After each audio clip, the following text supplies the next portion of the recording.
I think we're going to have fun with the second hour. So yeah, I got a lot of access to grind, as you can probably tell. Being a sound mixer for 40 years, on the set. You don't have any residual hostility, do you, Courtney? No. Oh, no, you didn't get the boom in the shot, did you? That's a favorite camera operator's trick, or DPs. They, if they blow a move, they'll quickly tilt up and get the boom in the shot. Oh, boom's in the shot. Sorry, we got to do it again. We'll fix it in post.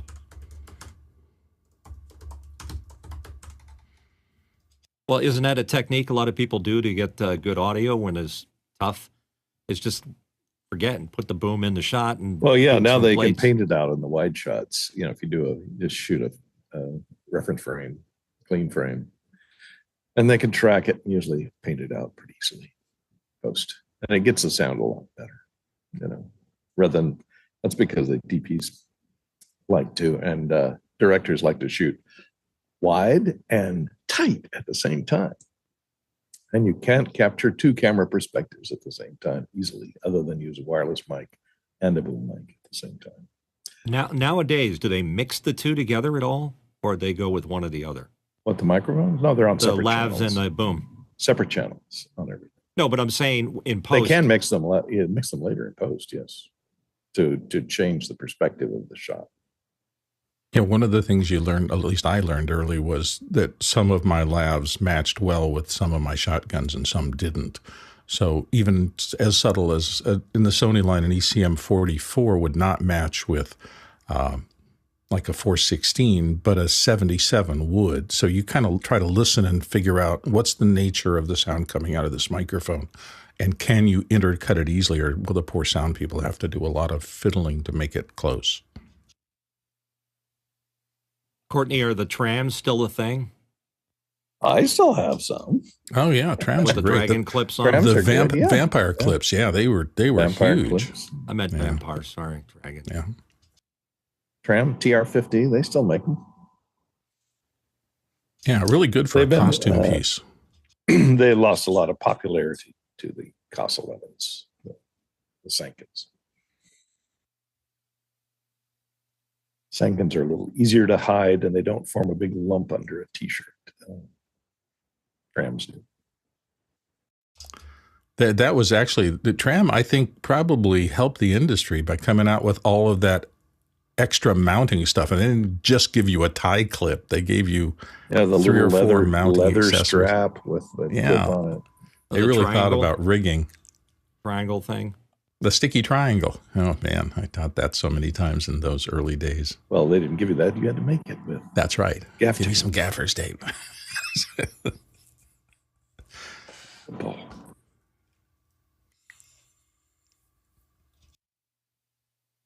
Yep, we're going to have fun. We've only got 2 minutes. I got to finish up the last little notes here. Oh,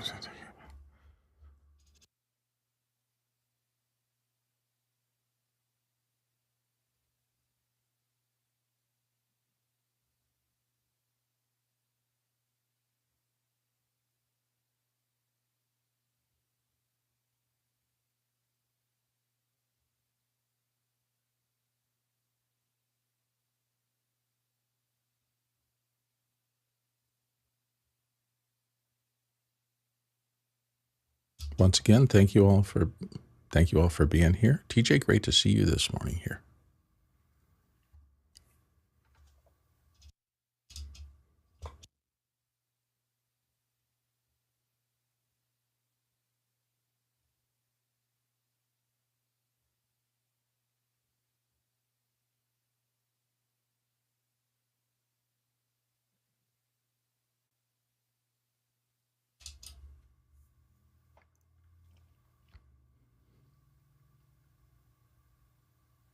Hi, everyone. Welcome to Office Hours. Great to have you here. If you've come here via YouTube and want to know more about what we do, head on over to officehours.global. That's our web portal for more information and links about the show. Our first hour, always a general discussion of production and IT-related topics where we answer audience-submitted questions. So that's your cue. You can get into our Mukana system and populate it with your questions. that's part one of the system. The second part of the system is for you to vote on those questions. And the questions that get the most upvotes are the topics that we start with, get to earlier, and discuss at more length. We always have our first hour run by your questions. The second hour is usually a closer look at something. And today we're doing a basic discussion of shot framing. We're going to talk about how you design your actual camera shots to best communicate the intent of what you're trying to do with your video or movie or any kind of content that you're making, corporate presentation. But this is the first hour where we address audience questions, so let's dive right in. Mitch, what's our first question for today? Thank you, Bill. First question in from Andy Kokendorfer in Viera, Florida. Andy wants to know thoughts on the Godox FL60 flexible LED light for Zoom meeting use, and there's a big link to it. Now let's start with Courtney Gooden. Courtney. Well, I guess it'd be good for Zoom meeting use. If you take a look at it here, I'll bring up a picture. It's a kind of a foldable or rollable LED panel that is about 11 by 17, and it has this framing like a tent type frame or flexible little sticks that hold it out to keep it flat, and then it folds up and fits into that little case that you see at the top there. So it looks like an interesting collection. It seems to be fairly cheap. It doesn't say, I haven't read far enough to know if it's bicolor or not, or if it's just you choose whether it's daylight or tungsten. I hope that it is bicolor. It says you can adjust variable color range from 3300 to 5600. So it looks like it'd be great to travel with. You could use it in a Zoom meeting in a fixed situation, but you're kind of wasting the fact that it folds up and travels easily. And I would wonder about the reliability of it. I don't know, Alex, if you have any of these and put it into use, how reliably they're going to be after you roll them up. The wiring could break, roll them up and unroll them and roll them up and unroll them. I wonder how long it's going to take before one of the little connector wires breaks between the LEDs, because those LEDs are in series. Alex? Yeah, it's kind of halfway between everything, I guess is what I would say. So we use a lot of flexible lights that are similar to this. I think we're using light pads or whatever. We looked at them at Cinegear, but those we've used, and we've brought those in, and those are super durable, but they're a lot more expensive. So to get to Courtney's, I don't know how reliable. A less expensive version, the ones that we use, are probably $3,000 or $4,000 up to $5,000 or $6,000 each, and they're very robust and they work great. And we really like them because they're very light to load in, and then you open them all up and they all pop out. But we're doing 4 foot by 4 foot and other things like that. So for these smaller ones, I think the problem is, I think it's a lot of money to spend if you're going to leave them. So if you're in a studio, I wouldn't use them, because you can spend less money and get a lot more power and a lot more coverage with something that isn't flexible like that. That's really designed to be packed. And the problem for me is that the way I pack it, I think of everything through a filter of, can I fit this all into a 1510 because I'm traveling. So as I'm trying to roll that up. If you're not worried about that, these could be good little flexible lights. The coverage, 17 by 11, isn't too bad. I think that I usually try to get a little bit larger than that, but even when I travel, I'm using the Pavotube 6Cs from Nanlite, and those are much smaller than that. So I think that you could get some good coverage. I'd probably get a pair of them, and then I'd figure out how I'm going to take them. It's a lot of, I guess what I would say, the other concern I would have on the road. Now, if I'm setting up for something, I have time, that's great. There's a lot of little fiddly bits. When I saw that kind of explosion, the kind of the knolling view of it, where you see the knoll, where you see all the pieces out, I was like, "Whoa, that's a lot. That's a lot of pieces to lose, a lot of pieces to put together." And so it's not something that you just kind of set up and go. So I don't think I would. I guess what I'd say is I'd love to test one. I have a feeling that I probably wouldn't use this product either at home or on the road. So that's why I said it's kind of I don't know where I'd put it. It's probably not quite enough of one thing or the other. TJ Asher. Yeah, I think Alex kind of hit the key point here. If you are after portability, if that's your primary goal, this is a reasonably inexpensive way to go. If you're looking for a more permanent setup, then I think there are less expensive panels of equal quality. The newer brand comes to mind. I've got a couple of those. Right now I'm being lit by a light that's approximately 1x2, a similar size. So it just gives you an idea of the light that it would throw on you. But again, if it's portability you're after, there aren't a lot of really affordable, super portable lights anymore. Mitch Hill.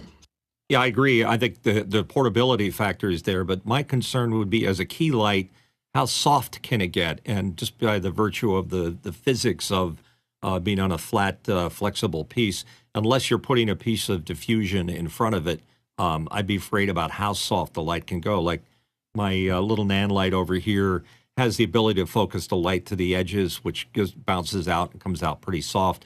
My Astra soft light does that. And those are big things and not very portable. But again, you got to weigh your alternatives. Yeah, most everybody here is thinking about it in terms of lighting a person, and I agree with everything that's been said about its limitations and the rest. I would look at that and go, tabletop, product lighting. What could you do that would be interesting in that in terms of, we've seen the classic strip box approach to a wine bottle where you want to make a highlight that emphasizes the curve of that. I would think that a foldable or a movable light that you could kind of shape might be an interesting thing in tabletop products. So there might be a place for it there. Courtney, you want to come back and finish up something?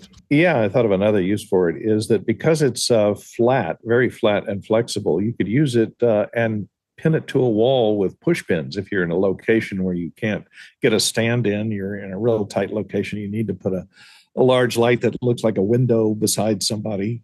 Just unroll a couple of these things and put 4 push pins into the wall and hang them over the little grommets that are on the ends of that are on the corners of each one, and you have a panel light that is flush against the wall and doesn't take up any room in the room. Or you could stick it to the ceiling too for an overhead backlight or something with it.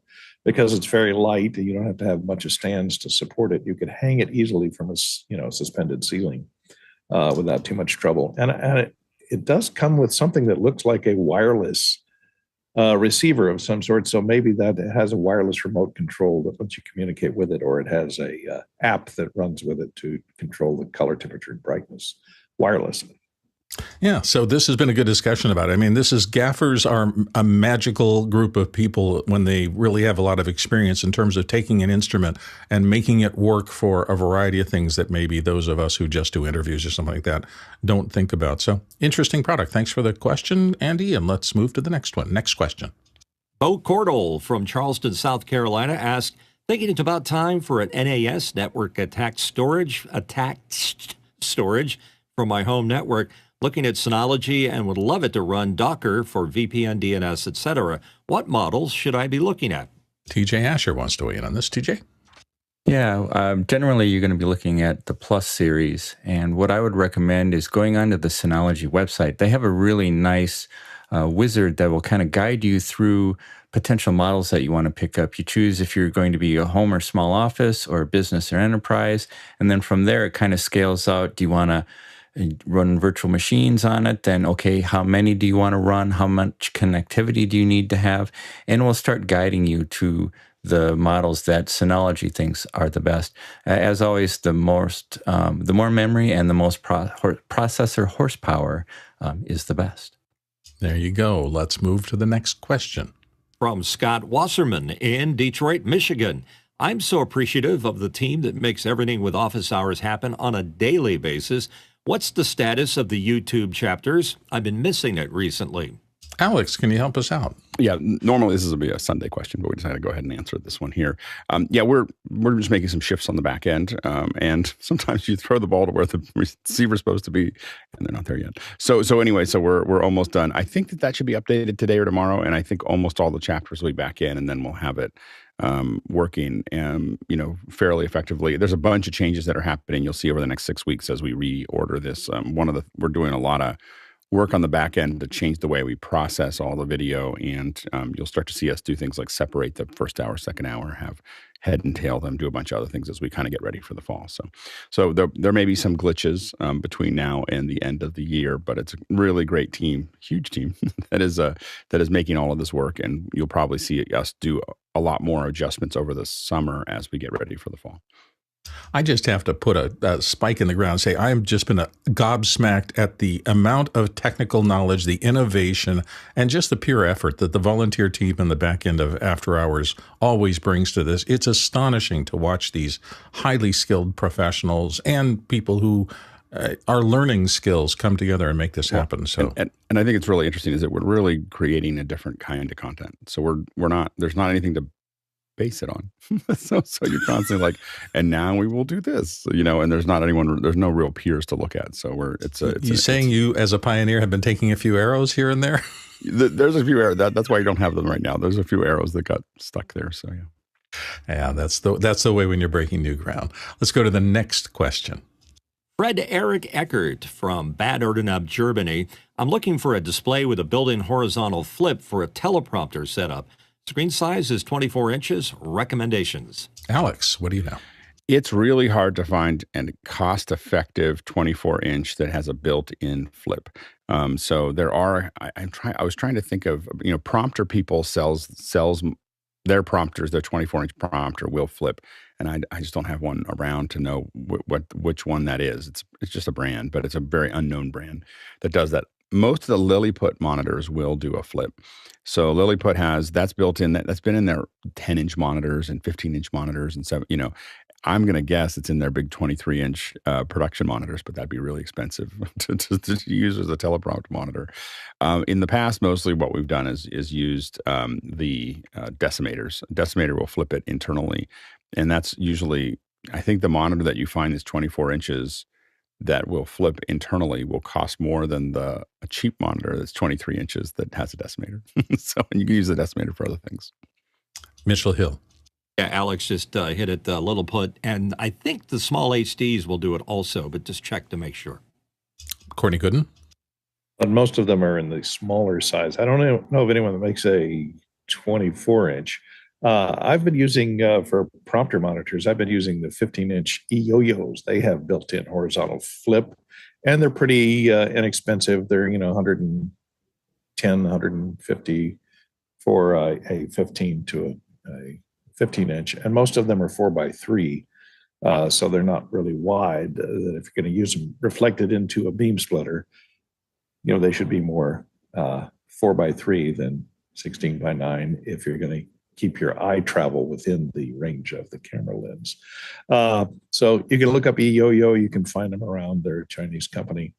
And they most of them use the same interface board, which is nice. It has composite video in. It has VGA, HDMI, and BNC for the composite ends, and a variety of inputs and switchable. So they're good that way. And they're mostly IPS monitors. That advice coming to you from the man with a golden statue over his shoulder, an Emmy for teleprompting specifically. So let's go to the next question.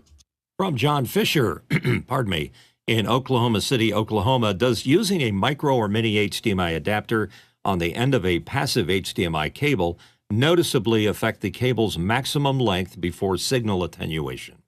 Alex. Our experience has been mostly that attenuation happens with the thickness of the cable itself. So what's there? We've run a connector with a micro or mini, not a micro, but a mini. So the micro I don't know, but the mini we've run that 40 feet. But they're really thick HDMI cables, and so but we haven't found that the connector is what attenuated it, but it's the quality of the cable in between.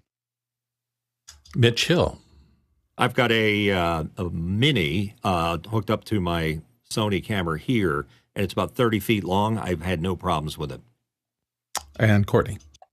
And they make a number of longer HDMI cables they're unidirectional because they have a really low power amplifier on one end of them. And so you got to use them in one direction. And some of them also are passive HDMI, which have, the problem with a longer cable is the impedance mismatch happens, and that causes signal loss. And some of them have basically impedance matching network on one end. So at the far end, you'll have this impedance matching network. So the plug on one end will be a little bit different than the plug on the other end. So you got to make sure you use it the right way. But I don't know if putting an adapter on the end is usually just a straight through adapter and doesn't do anything to affect the impedance or the amplification of the signal. I believe that takes us to our next question. And it's from Paul Wallace in Austin, Texas. Paul asked, the Mele fanless little brick computers run hot. What is a solution that will keep it cool and keep it quiet? Courtney Gooden's going to help us. Courtney? Well, what keeps it quiet is there is no fan in it. So to keep it cool, it is kind of a bit of a problem because these, as you can hear, you can use them as a little music instrument. But it's ribbed. It's the case is designed with a carbon component plastic that is heat conductive. And it has these little ridges on it to increase the surface area. So you don't want to cover up the ridges because that's the way it radiates heat. So when you're going to attach it to something, it has the ribs on the front and the back. This one does. So you can't just stick some sticky tape to it because it won't get good grip on the adhesive ridges. Plus, you're blocking the heat transfer. So it's designed to have convection. In other words, airflow has to go across it, has to be accessible. So mount it in somewhere where it's free air standing. And you could design a little clip or something to hold it from the edges so it doesn't impede the airflow on either side. And it'll always be quiet. It's and I haven't found them to thermal throttle. That was one of the things I test these things for. I put them on, and I've got one running now, and I could keep my coffee warm on it, which is great. But unless you want to hold it in your hand while you're operating it, it's not a problem. It's designed to radiate heat. And the reason it's hot is because it's getting that heat off of the chip and into the air. So don't worry about the fact that the case gets really hot. It's doing its job. So just don't impede the airflow to it, and it should run fine. I let them run free air, running them full out with 18, decoding 18 high-def streams simultaneously for 24 hours at a time, and they do not and they're running in turbo mode. All four of the processors in there are running at full turbo speed, which is 2.9 gigahertz, and they don't slow down and they don't throttle down. And this is why I love office hours. I didn't know when Courtney did that little thing with the back of it. I thought, what is that instrument called? And in 2 seconds, the internet told me it's a Guiro. So Guiro, yeah. So it's excellent. A mini Guiro. Alex, you can use it. I have a highly technical answer for you here. Just don't touch it. It's fine. It's hot. Just put a little sticker above it that says, "Do not touch it. Will burn you if you do." And then just leave it there because the performance isn't going down. Just don't put any paper up against it. Those kinds of things. Just keep it a little spaced out. This is the type of creativity you learn on the set. And I have use a tool. I have a couple of them as well, and I just keep them in a place where I'm not going to rub up against them if they're really doing some work. Mitchell Hill, save us. Yeah, when you go out to eat, Alex, do you, when they warn you not to touch the plate, do you just have to touch the plate just to make sure? Is that a problem? I'm okay. We have a moment because there's not a lot of questions in here. I'll just tell you one when I think about touching it. When my uncle, we were at a wedding and his daughter was at the time, my cousin was probably 2 years old or 3 years old, and she went to touch a hot pot on the stove. And he grabbed onto her hand as she reached up to touch it. And he said, "Don't touch the pot." And he just looked at her straight in the eyes and said, "Don't touch the pot. It will burn you if you do." And she got upset and she ran off. And he went and just got a glass of water, with some ice water. And he's sitting there, just working on that ice water really, really slowly. And she comes back and he looks over and you can see her. She's decided she wants to touch that pot. And he doesn't do anything. He grabbed her once, and she reaches up, and as soon as she touched this pot, it's like the most loud alarm system you've ever heard. Her screaming that she touched the pot, and he grabs onto her hand and shoves it in that water that he had waiting for her. And he looks at her and he goes, "Don't touch the pot. It will burn you if you do." And as she ran off with her hand in this ice water, he looked at me and he goes, "She'll never touch that pot again." And she goes, "She'll know that I only warn her once." So anyway, he was She turned out well. So anyway, very self-sufficient. Tech expertise and parenting advice. We do it all here at Office. Exactly. Well, when I was saying don't touch it, all I could think about, I had to say it because all I could think about was that pot. Just don't touch the pot. All right. Yeah. And my similar experience was, I can walk on the asphalt without my shoes in Phoenix in July. Yeah. See, the producers, this is a message for the producers, is that we look at it and we don't have a lot of questions. See, I don't want to tell the producers that because it might encourage them. Hey, let's just see what they say if we don't ask enough questions. By the way, this is a good time to remind you that you can ask the questions. So if you have more questions about technology or cooking, no, don't do the cooking. That's a Sunday conversation. But if you have general questions, go ahead and throw those questions in right now. We take them all the way through the first hour. If you've got questions about framing for the second hour, go ahead and throw those in, and vote on the questions so we know what order to answer them in. I'm tempted. Yeah, Courtney, we do have a little time. Courtney? Yeah, I was just going to warn Paul not to lick the fan when it's on. At office hours, at the hierarchy of advice, now we've got two up near the top, I think. Let's go to next question. And we have some hot questions here. This one's from Jeff Cohen in Miami Beach, Florida. Any experience or thoughts on Streamlabs for Mac as an OBS alternative for a one-man show? Alex mentioned instability and noticeable latency with OBS on Mac. John Preda's going to start us off. John? Streamlabs is a fork of OBS, the same code underneath. They painted a pretty face on it and made it easier and then added a bunch of features, but it's the same engine underneath. Alex? What John said. There Still you OBS. You haven't escaped. You just went through another door and you ended up in the same room. You're in the OBS. You're just looking at a different wall. Yeah, exactly. All right, let's go to the next question. From Douglas Carmichael. I know we're a fan of the Mele mini PCs, but the UDOO BOLT is a mini PC with an integrated Arduino Leonardo. Could Arduino have any use in production, or is it a hobby-centric platform? Courtney? Well, it is a hobby-centric platform because it's a means of you to write, Python code to do something specific that you need done that isn't done by anything else that's on the market. So that's what the application for a lot of these Arduinos are. And I think there's even an Arduino interface for the Blackmagic that they wrote some interface code to interface it to their API for the Blackmagic switchers. And so I think you can get that to an Arduino. Anything that you need to control some GPI pins, in other words, have some pin outs that you can send high or send low, or to control relays to switch stuff on and off. A lot of Arduinos are used in, motion control or any type of automation where stuff has to repeat at a certain time in a certain order. It's good for doing stuff like that. Special Effects uses them a lot for triggering things that, lights that have to come on or explosions that have to go off at a certain time with precise measurements of time in between. So it is quite useful, but it's mostly do-it-yourselfers. I don't know if there's any solutions for the Arduino that come right out of the box. And a lot of those mini PC combination Arduino, I don't know if you can use the Arduino at the same time as the mini PCs. You have to boot it up in either or. So I'm not sure if that one, I haven't looked at the UDOO to see if you can use both simultaneously. Alex? Yeah, the Arduino, I know a lot of people actually that we've used them in production. Other people have used them in production. In fact, the early, a lot of the early switcher controls that we've all used were all based on Arduino. One of the advantages of Arduino is that it's up very fast. There's no boot time. And it also has a very fast response. So its response is a little bit faster than like a Raspberry Pi. And so for low level, I just have to get this thing done. It works exceptionally well. We've used it for things like very specialty things where I need one thing to be done and it has to be done perfectly. And and oftentimes it's integrating with a switcher.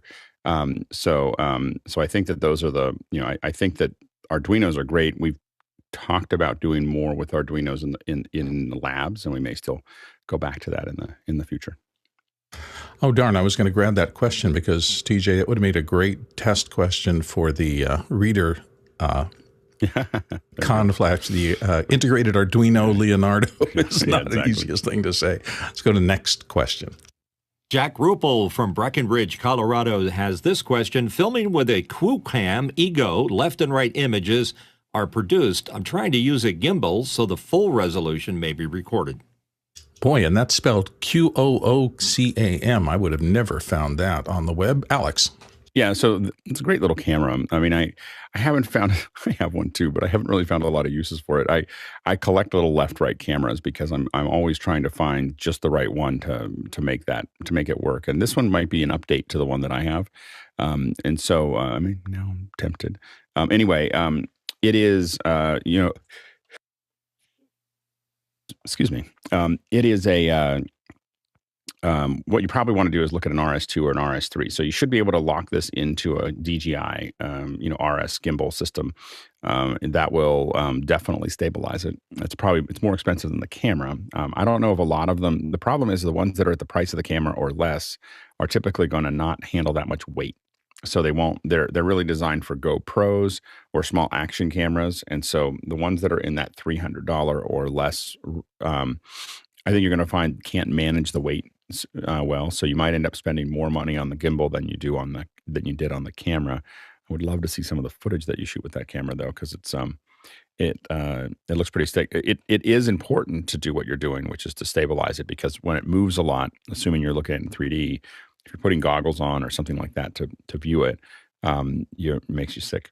so it is stabilizing. It does make a difference. But I would also say that for most 3D, you're better off keeping the camera still and allowing the viewer to look at it and move, allow things to happen in front of it. So really think about with stereo footage, as much as you can, you're moving very, very slowly, or you're keeping it still, because as you move it, the typical viewing for stereo is something on goggles. And if you do that and you start moving, when your eyes are viewing something that your inner ear isn't feeling, your body immediately thinks that there's only for 1 million years, when your eye saw something different than your inner ear felt, it meant you were poisoned and you had to eject everything out that you just ate.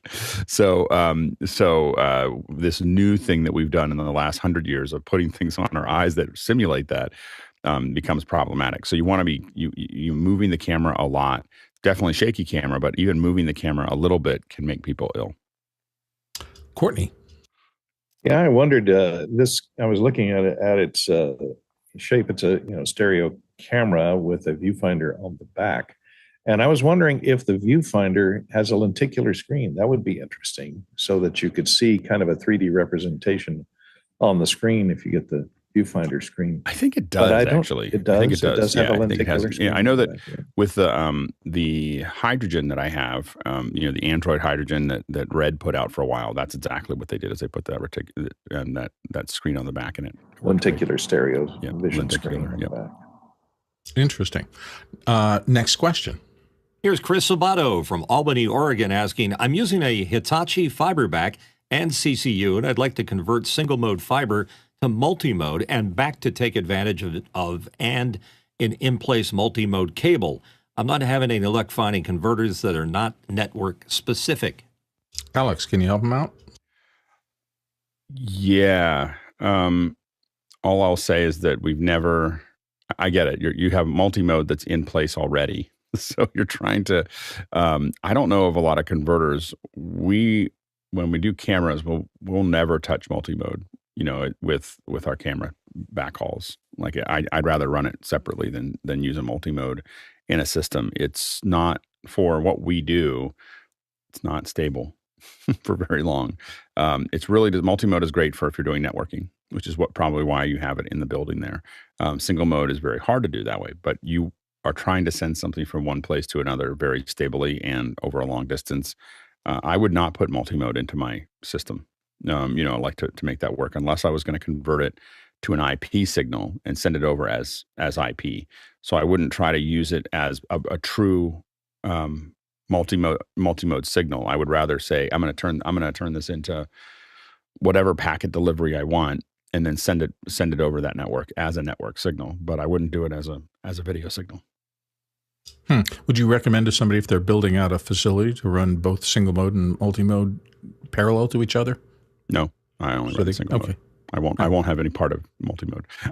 I know that network people like multimode, but when people ask me, hey, I'm building something, I usually recommend 12 strands of fiber to every room minimum, and then go up from there, depending on how, if you think it's going to actually be a studio, send more. Build a switch system that you can, or a routing or some kind of patching system that you can patch those together. But if I built any building, I would put at least 12 strands of fiber into it. And I would also build most likely something like and somewhere between 1.5 inches and a 3-inch conduit to every room, so that every room has a way for me to get stuff in and out of it, and I can upgrade later. But 12 strands of fiber will last you a long time. And in that case, for a network device, you're using 2 of those strands instead of the multimode. So that's all you just got to get there and back. So, but I wouldn't. I would always run single mode. TJ Asher. Oh, I'm sorry. Next question. That's from TJ Asher. Wow, that's amazing. From Minneapolis, Minnesota. Considering getting a Sony Cinema camera, looking at the differences between the FX30 Super35 and the FX3 Full Frame, is it worth the extra $2,000 for the full frame? And I'm bouncing this right back to Mitch Hill, who's going to answer the question. Mitch? I have an FX3 right here. You're looking at it. And if you look over at Alex, you'll see he's using an FX30. I think they're darn close in terms of the quality of the image. I would take the money you save by buying an FX30 and buy a really nice lens for it. And I think that would be your best bet. Alex?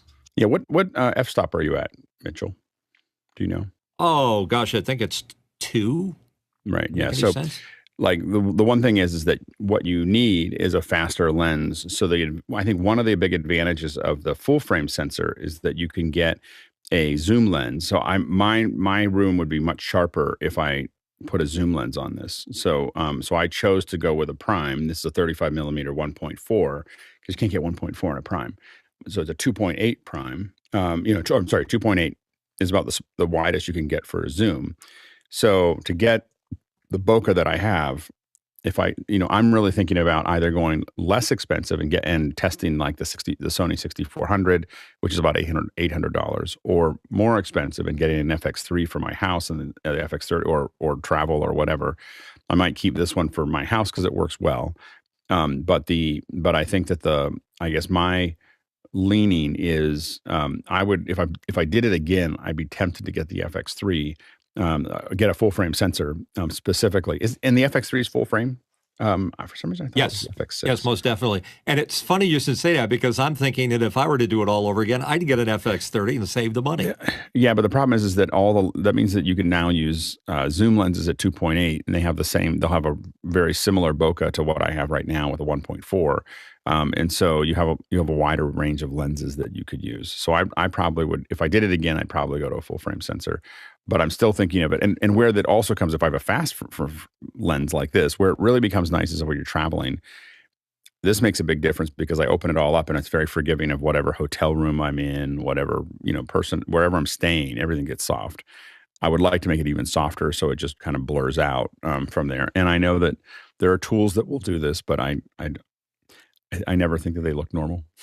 Like I think Apple's webcam softener is probably the closest to something that looks normal. The problem with most of the auto blurring or the software blurring is it's really designed more as a way to obscure anything it's like a privacy screen. And so the blur is way too high and it looks unnatural. It doesn't fade correctly. And the problem is too much of the person. So when that bokeh is too, when the bokeh is really blurred, but the whole person is in focus, people won't notice it, but they will feel it. Like they will feel that something's wrong, because we naturally understand that if everything was that blurry, then my eyes would be in focus and everything else would be out of focus on my face. People don't know that, but they would still feel it. Like they feel that something's off and they won't be able to put and that creates cognitive load. Courtney. TJ, if you want to step into the Sony Cinema camera realm of full frame and you have an available second mortgage on your home, I'd suggest going to the Venice 2 8K camera. There's one on eBay for $79,000 with the proper Airy Alexa mount kits.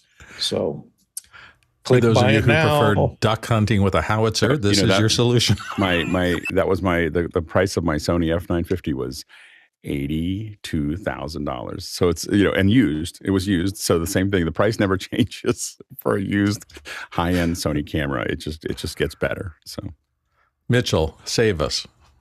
Well, I don't know about saving you all, but the size of a full frame sensor gives you a little bit more range on the lenses that you put on there. It's like when I set this up, my DB buddy came in, and I'm using his zoom, and I was very happy with the way everything came out. He said, "Now look at this," and he reached into his case, and he had a whole full set of Cooks primes, and he pulled that out, and just something happened when he put the Cooks on there. It was just amazing. And I think having a full frame lens gave you sensor gave you a lot more latitude in terms of the lenses you could use. So the question, TJ, is what do you want to use it for? Do you want to shoot films? Do you want to use it as a zoom camera, as a zoom or a webcam? Both of the choices are probably expensive. Alex. Yeah, and as a purely zoom camera with a space as large, if I went to Super 35, the one that I want to test is the 6400 because I don't know given the way I use it as a webcam, I'm not sure that the FX30 buys me anything. So the direction that I'm going right now is probably to stick with my Super 35, but make my in-house version of it even less expensive, $800 or whatever, and put a good lens on it, and then have the FX30 that I take on the road, and then someday get an FX3 or FX6. I think that what if I really wanted to go all the way, as when we were talking about the Venice and everything else, I'd look at an Arri LF with some of the K35 lenses. Then, K35 is really sensitive to light, and it would all I would just look like I was in a J.J. Abrams movie all the time. Mitchell. Great. And if you're headed for the cinema mode, and again, the FX3 and the FX30 sit at the bottom of the Sony Cinema line, you could cut an FX3 against a FX6 or even an FX9. I don't think you quite get away with a Venice, but you have some latitude there because of the way the optics work. And the thing that's neat about the FX series from Sony is they're very, very video-centric. In other words, they're made for shooting video. They have a case that has a fan in it, which it could be an issue if you're leaving it on for a long time. If you have some of the smaller Sony cameras, they might overheat, particularly if you're recording at the same time you're shooting. John Preto. Mitch, isn't it true though? You get the XLR adapter on the FX3 and you don't on the FX30. Yeah, in order to keep the price down, the device that plugs into the top adapter on the FX3 comes with it, and what it does is it bypasses the analog input on the FX3 cameras. So they're understandably a little noisy, but if I go directly into the handle that you're talking about, I'm going right into it digitally, and as you can hear, it sounds pretty good because that's how I get my audio into my system. And that's $600 just for that device by itself retail. If you bought it separately, yes. We're moving on. Next question. Next question from Chris Widener in Lafayette, Indiana. Any apps anyone has tried that take advantage of the USB webcam support on iOS 17? I was interested when it came out. I have not had a circumstance to use it. Alex, have you? I haven't. I'm just updating. I'm finally updating everything to the public beta on my iPad. So I hope to test it in the next couple of days. We know other people have tested putting their ATEM into it, and it's worked. So that's the report back, is the ATEM works inside the iPad. And so that's what I'm hoping to test specifically is an ATEM as a camera source. Nice. The elves at Apple are working hard. Next question.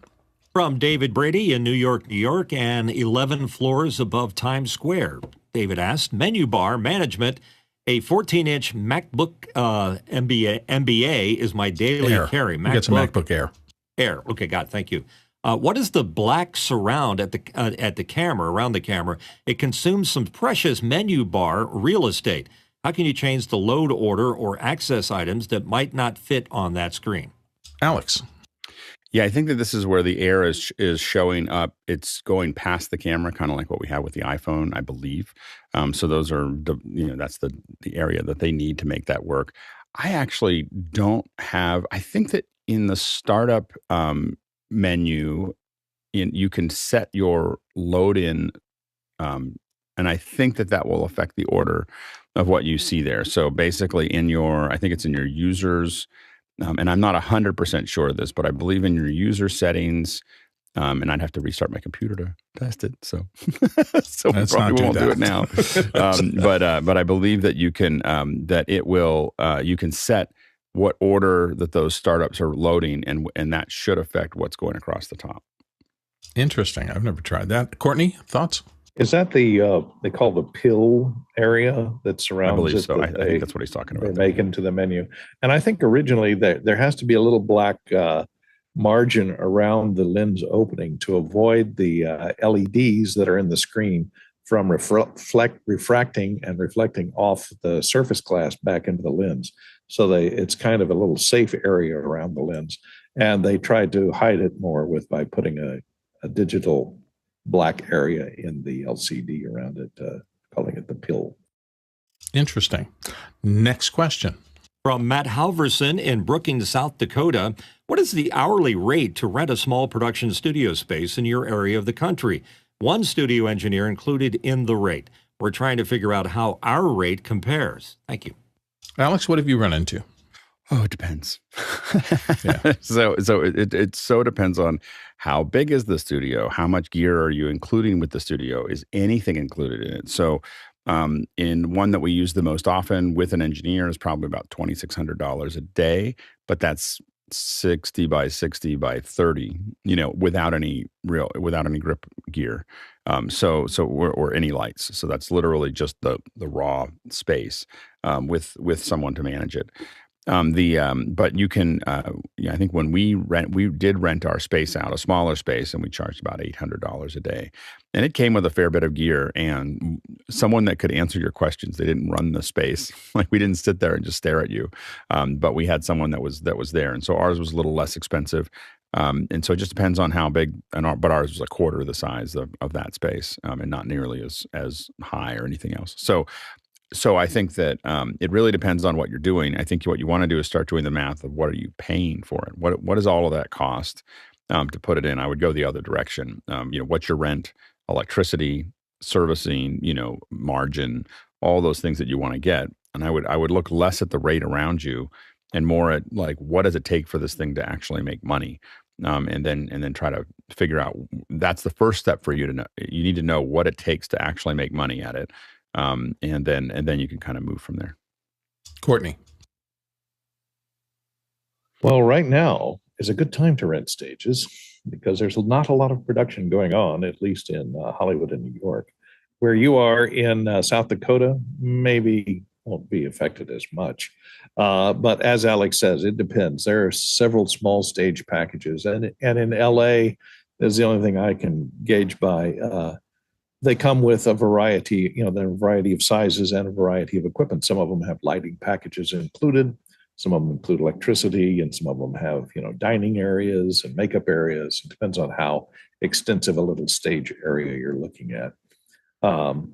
And they can go for anywhere from $800 a day up to $8,000 a day, depending upon the package that you want to get. And a lot of times they will make the lighting equipment available to you, and you use it on a piecemeal basis. So what you use, you get charged for. It goes on your bill. And that kind of depends. Also, there are some that have built-in coves and greens or painted green. If you want to paint it, it costs more money because they have to repaint it back to its white color or green color or whatever the color of the cyclorama is. If you want hanging curtains, et cetera, et cetera, et cetera. There's a lot of ups and extras, so there's no one answer. But check around in your neighborhood. There may be some available at a reasonable cost right now because production, at least, film and television production is kind of at a standstill right now because of the strikes. Mitch Hill. Yeah, adding to the it depends category, you're nowhere near Hollywood or major production center. I'm in the similar situation being in Wilmington, Delaware, and I would say that the maximum that you could possibly get for a studio, even a basic studio of, let's just generalize, of any size, is $1,000. I think that's the magic number. Keep it under $1,000 and you're doing well. and all the upsells like having a grip truck and lighting available and sound and all the other stuff, painting, cyclorama, all those things can be taken into account. But I think the magic number in a smaller market outside of Hollywood would be under $1,000. All right, you've gotten some good advice there. Next question. From Khalid Amujaya from Hassa, Saudi Arabia, for Zoom meetings similar to office hours, what prime lens would you recommend for a full-frame camera? Alex. It depends. To get about the same framing that I have, so I am about, let's see here, I am about 4 feet from my camera, straight out. So my camera's about 4 feet from me, maybe 3.5, 4 feet. And I have a 35 on a Super 35. So that's about the same as a 50, roughly, a 50 on a full frame. So if you're about that distance, 3.5, 4 feet or a meter from your camera, then you would be you probably want to get a 50 to get the framing that I have now. And a 50 is gonna be less expensive than 35 because it's more common. So I would look at that and then really look for speed. So you're looking for a 1.2, 1.4, at most 1.8 f-stop. So for a prime, so you want a really fast prime to make that work. Most primes are going to be in that area, and again, 50s tend to be really inexpensive because they're very common. But either a 50 or a 35 is probably what you're looking for. Mitch Hill. I agree 100%. I have essentially a 50. I do have a zoom, but that's where it's sat in order to get the distance between the camera and where I'm sitting. The other thing to keep in mind, if you don't get a zoom and we do something like change the size of our heads in the screen or the background, that's going to mess you up pretty good. So I say go with a zoom that has the ability to cover those particular areas.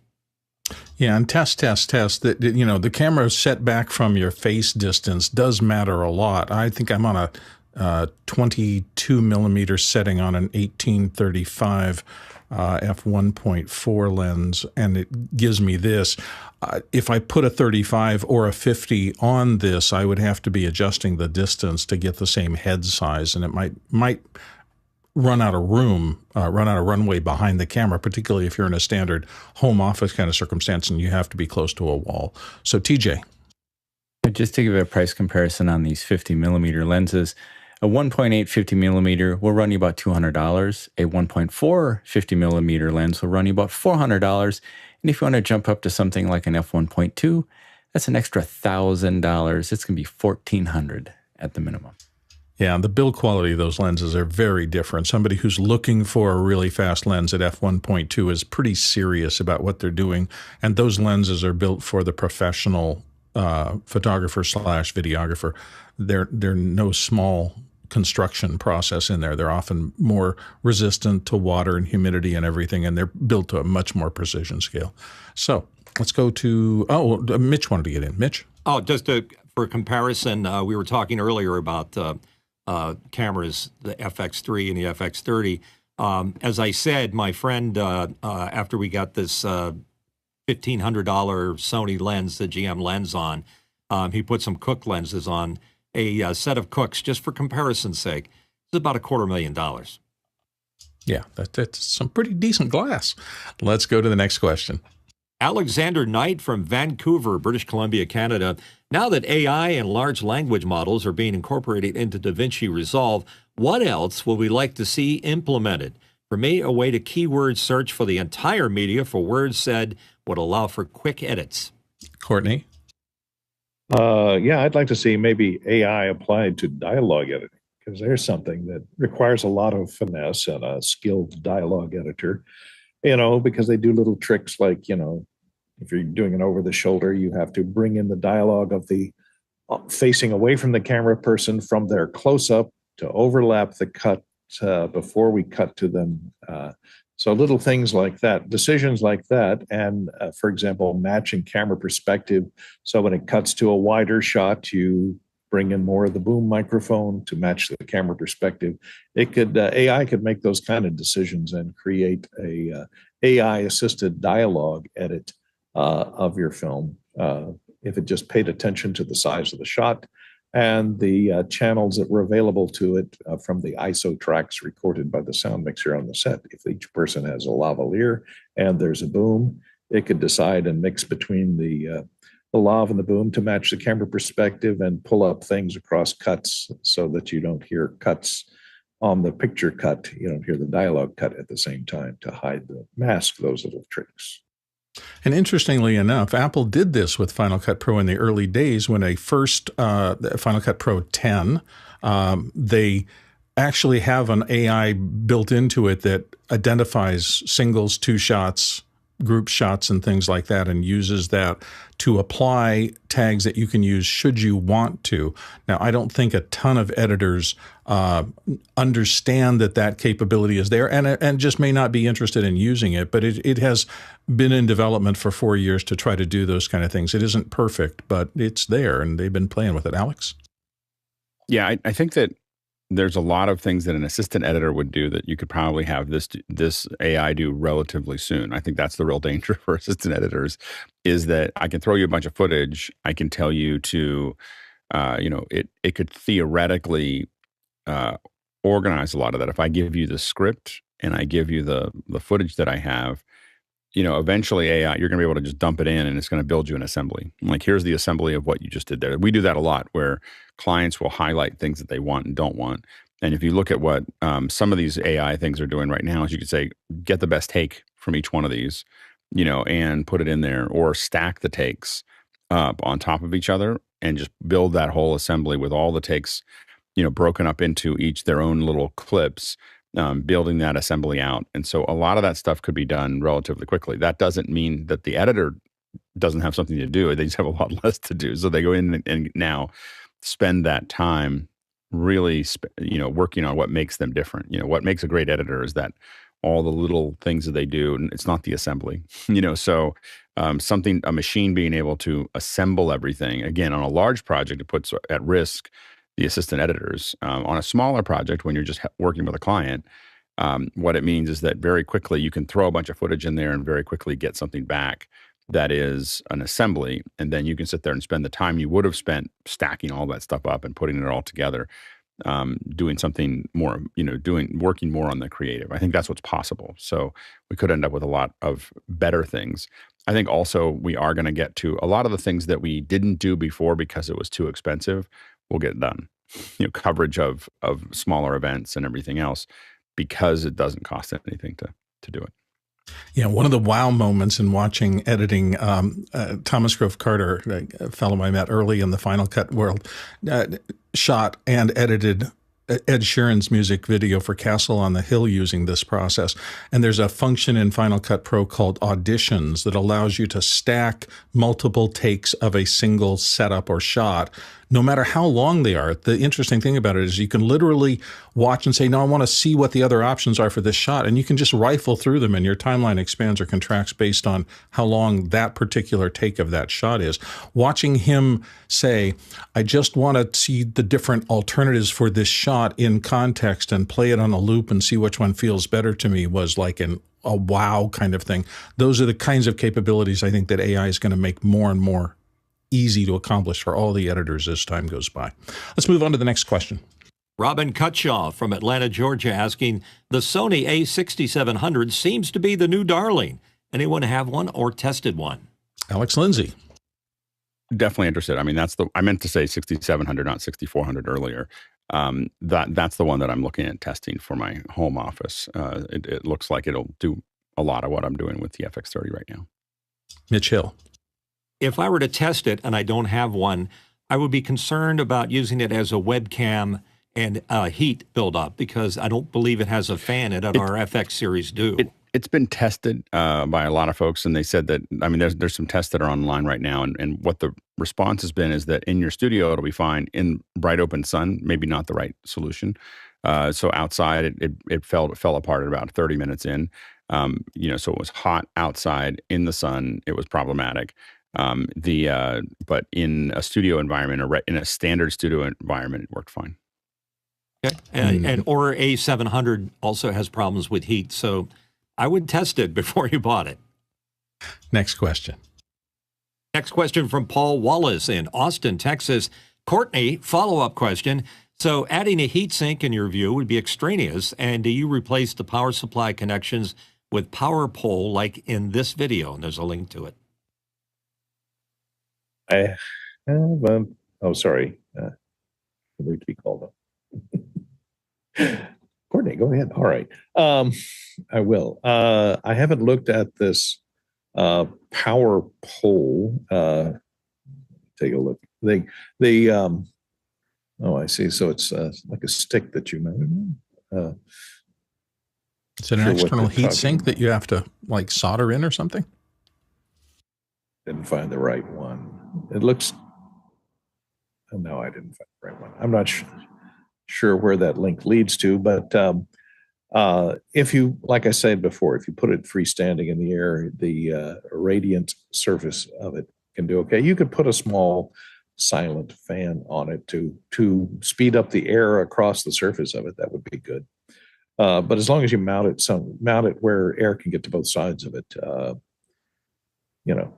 it runs fine in normal. Now, I haven't tried it outdoors in Texas 112-degree heat, because in order for convection to work, the air temperature surrounding it has to be cooler than the air temperature inside of it. So if it's really hot outside, convection doesn't work very well, and even putting a fan on it is not going to help. You may have to mechanically cool it.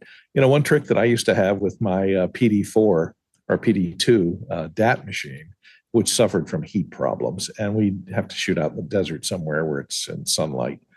I would take a bag of ice in a Ziploc bag, put ice in a large gallon Ziploc bag, wrap it in Duvetine to absorb any sweat that would accumulate across condensation that would accumulate on, and then set the PD2 right on top of it to absorb heat, and then to replace the ice, which turns to cold water after a while, every couple hours, and that worked fine. So you can do something like that if you're in an extreme heat situation. You need to conduct heat away from it. A little Ziploc full of ice and some cloth around it to absorb any condensation would work great for you.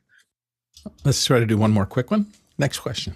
Ron Lecoman from Waterloo, Canada asked, I work for a consulting firm where we produced video content in-house. Our editors are scattered across North America, and we currently have 21 terabytes stored on NAS offline, and it's growing. What is the best workflow solution to access our entire library remotely? Alex. One thing that we've done in production has been use LucidLink, and I think LucidLink with a computer could be a great way for you to tie everything together.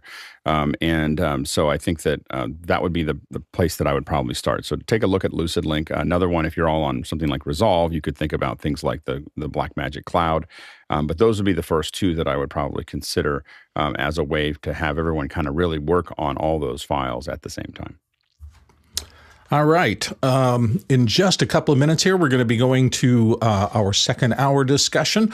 A couple of things just to note between then and there. Don't forget that your votes do matter. And so it's important that you come in here, take a look through the questions. And one of the things I've noticed is it happened today that at the tail end, after we've been discussing things for a long time, we might get a comment like Paul's just a few minutes ago, and it really deserves a little more time to research it. So if you can come in early, even the night before, and spend some time paying attention to the topics for the next day, and we can give you much better answers for that kind of thing. So it's just important to do that. I was going to take a look at what's coming up tomorrow on the show, but I didn't have that in front of me. Alex, do you remember what the topic is for tomorrow?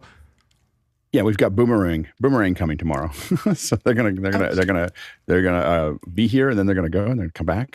So Boomerang Carnets, they're the that's right, Carnets. Guests. Yeah. And so the real exciting thing about Boomerang is I've used them for years. This is how Carnets are how you get lots of gear in and out of a country. And it's one of those things that is very confusing when you first do it, and then very simple, especially when you're working with a company like Boomerang. So I felt like, let's just bring the experts in and have them answer questions about Carnets rather than me trying to explain Carnets. And they are the experts. And so these are the world experts for the United States of getting your hardware in and out. So they're going to be able to answer a lot of your questions about what it takes to get hardware in and out of the country. And boy, if you don't have a Carnet, you don't have them in case, you're going to be all sorts of problems when you're coming back in, because people will think you bought that overseas and they'll be looking at hitting you with tariffs and all sorts of weird things. This kind of works around that process, so it smooths everything out and makes it a whole lot easier to travel internationally with expensive equipment. So talk about that tomorrow, but it is the top of the hour, and that means it's time to turn our attention to our second hour process. Today, we're going to be talking about framing. And framing is a topic that ever since the beginning of visual arts, whether it's videography, photography, doesn't matter, you know, you're going to point your camera at something, and you as the camera operator or the movie maker are going to decide, how do you want to frame something? A whole language has been developed around the idea of framing, how you communicate to your audience, what kind of shots look good, what don't. There's issues like negative space and a whole lot of things that we're going to be talking about over the course of this. It's a big topic, and the people who do this well, people who understand how to frame a single, a two-shot, a group shot, highly prized. It is extremely valuable skills when somebody is really good at it. And I put together just a couple of slides, just kind of generate the initial conversation about this. This was my definition. I was trying to figure out, oops, that's not what I'm supposed to be doing, is it? Oh, yes, it is. Sorry about that. I just have something else in front of my screen. This was my quick, if I was going to describe what framing is, it is about composing an arrangement of elements within a frame. And I specifically didn't say people, I didn't say landscapes or whatever. It is any element you're putting in your frame. And I was thinking, why do you do that? Well, you do it because you want to enhance the audience's engagement. You want them to look at this frame and say, this is something I want to look at, and it is communicating, for the best people who do this, some aspect of the scene that is important.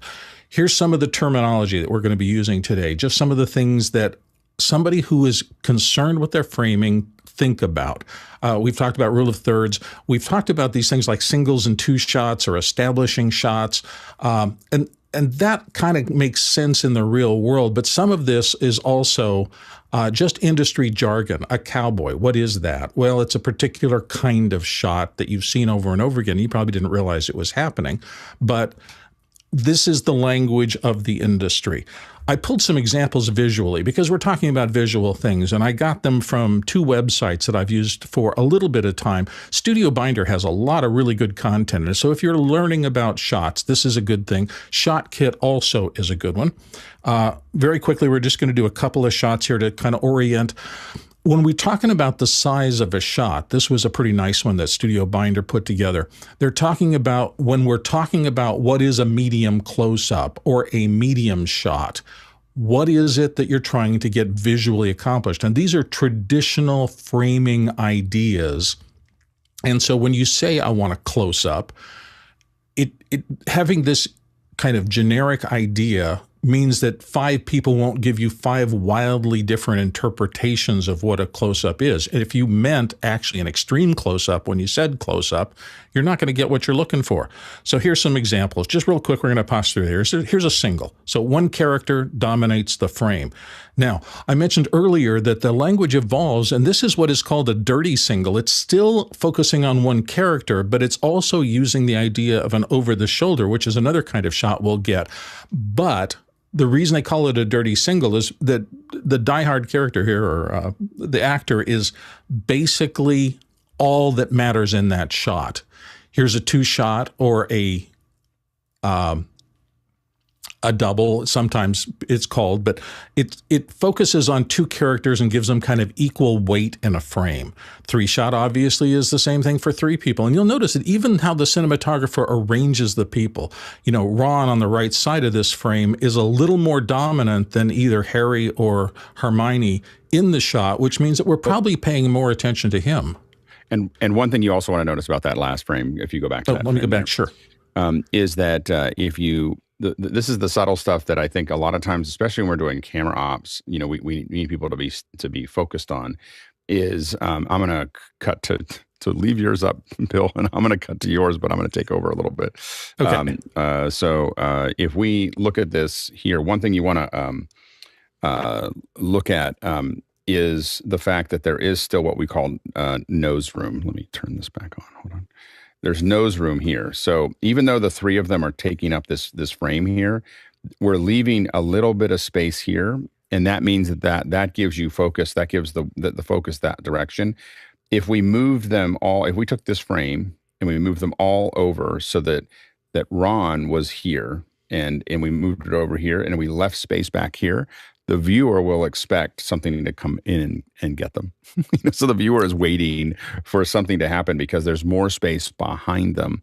So a lot of times we ask when we're doing stuff, oh, I need a little bit more nose room. So this is a frame, exactly what Bill said, of a 3-shot. But we also want to pay attention to that framing of where do we leave empty space, because the viewer feels that empty space all the time. If you go back, Bill, one shot here. So here you can see see how his is right there. There's still a little bit of empty space here. Also notice in that center frame that they're not putting anybody there. They're filling those. They're grabbing those. Those 2/3. So anyway, just you want to one of the biggest things about it, not only what's in the frame, but also you want to pay attention to where your negative space is, just like white space and so on and so forth. That negative space is really important. Another thing that's used all the time in cinematic language is the OTS, or over-the-shoulder shot. This happens constantly during dialogue scenes, and it really puts you in the conversation with the actors. On the left side of this frame, kind of what Alex is pointing out, there's a little negative space over there. That's the back of the chair for the second character, and that gives you the sense of eavesdropping on this shot.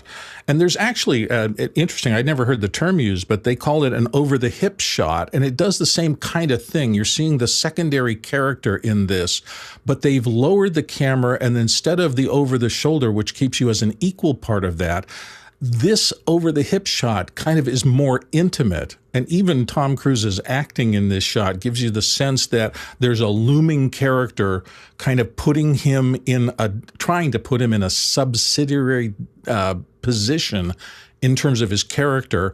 And even his acting is kind of saying, I won't have this. So you can see how much this visual language is really important.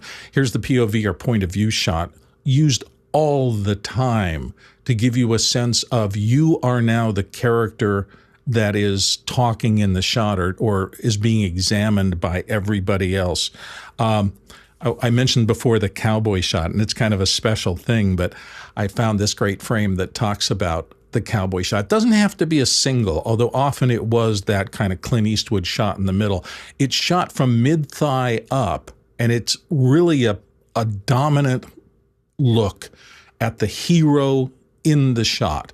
Doesn't necessarily have to be one person, as indicated by the 2 shots on the right, but it is saying that these are the people who are going to save the day. I'm going to pop out of this right now. I've got some really nice examples of use of negative space and other things coming up, but I wanted to get to questions pretty quickly. Or let's see, Courtney had some thoughts about this, so let's involve him in the discussion here early. Courtney? Well, I was just going to add to some of your discussion on framing as to the dynamics of the framing and how that can bring a feeling to the shot or emotion to the shot. In other words, some people like the twitchy feel of, I hated it took me right out of Succession, the 4th season, no spoilers, because the camera work would do these strange reframes and smash zoom in and zoom back out again for no reason, which works against the drama. It gives you that documentary feel, which in that film, which was a drama, you never had the idea that there was a documentary crew there filming everything because it wouldn't have made sense. And the show The Office, the whole premise of The Office was, okay, there's a documentary crew filming what goes on in this office. And so they camera the actors in the office occasionally would even turn to the camera and do asides to the camera as if it was a documentary filmmaker there. That doesn't happen in Succession, but they have this twitchy camera feel that the close-ups, do zoom ins and reframes, stuff that we would normally end up on the editing room floor, they put in to give it maybe a more exciting feel, but it just took me out of the show completely, out of the drama. If you want to look at a perfectly framed and dynamics of frame camera movement. Look at Shawshank Redemption. Frank Darabont pays careful attention to accentuating the drama by a slow, slow creep in, or a slow, slow dolly across something to accentuate the drama and heighten the drama in a scene.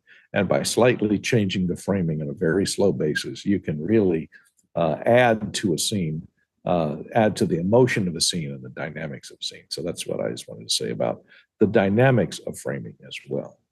Well observed. TJ, thoughts? Yeah, a lot of this goes back to what when I started art in college was, basic rules of composition and, the rule of thirds and how you position the subject or the focal point of the piece of art that you are looking at. And, it's worth examining a lot of what, the old masters, the portraits that were done in the Renaissance period, where a lot of what we're seeing today in a lot of TV and film were pioneered by the paintings that were done back, hundreds of years ago. And Courtney was talking about specific framing and shows that, like the Shawshank, where everything is really beautifully composed. I want to highlight a show that really breaks a lot of the rules of composition, and that's Mr. Robot. If you haven't seen Mr. Robot, a lot of what they do is just wildly strange. You'll have a person lower right corner looking out of the frame and just huge amount of negative space behind them, completely breaking what would be a normal composition. But they're doing it on purpose to really just give a sense of, bring uncomfortableness to some of the things they're doing. It's really worth looking at. Mitchell. Yeah, I wanted to comment on Courtney's example of Succession. I think they broke every rule in the book in order to make you feel uncomfortable because the conversation was uncomfortable. The family dynamics that were involved in the show were uncomfortable, and it translated back. The complete opposite of that is if you look back at the old West Wing Aaron Sorkin production, I just rewatched it. It took me a month to do it. All those walk and talk shots that they do where they're passing dialogue off to another, somebody's going in the opposite direction. It just gave me, it was smooth, but it just gave me the impression things were happening, constantly happening. There's constant motion. And it was wild. And I just watched a new series, I think on Netflix, called Diplomat. And I looked at it as West Wing because the style has already been established and it works great. Yeah, I have some more examples here, and this came from a website called ShotKit. And if you want to do this actually started out for photographers, and some of the things they do in terms of giving you a sense of framing possibilities, it's really useful for that. And they did a series where they talked about some of the things that go into this. For example, Alex was mentioning the use of negative space, a big deal in framing, and good cinematographers really understand this very, very well. You don't have to just stick the big head in the center of the frame or even pushed off to one side. You can do that, as we saw in Harry Potter, and focus on the actors, but there's a lot more than that. You can also, I see a lot of cinematographers use people as a framing method. They will have one character, not just in the over-the-shoulder shot, but in something like this, they will have two characters and they will give you that intimate look at what's happening in the background by framing something like that. Trick I use a good little bit is using natural elements as a frame. That's another possibility for a way to look at that. Architecture, and boy, I just had a big experience with that because at Comic-Con, which takes place in this beautiful building, I used 90% of my shots had architectural elements in that because I understand that was the environment that this event happens in, and I had something really cool to do. We sometimes think of shapes. We don't as often think of color. But color can be a balancing element to draw your eye to different things in the frame. I mean, I'm not sure we'd be looking at the woman on the stage left, the right side of the frame as we look at it so much if her color didn't pop out of everything.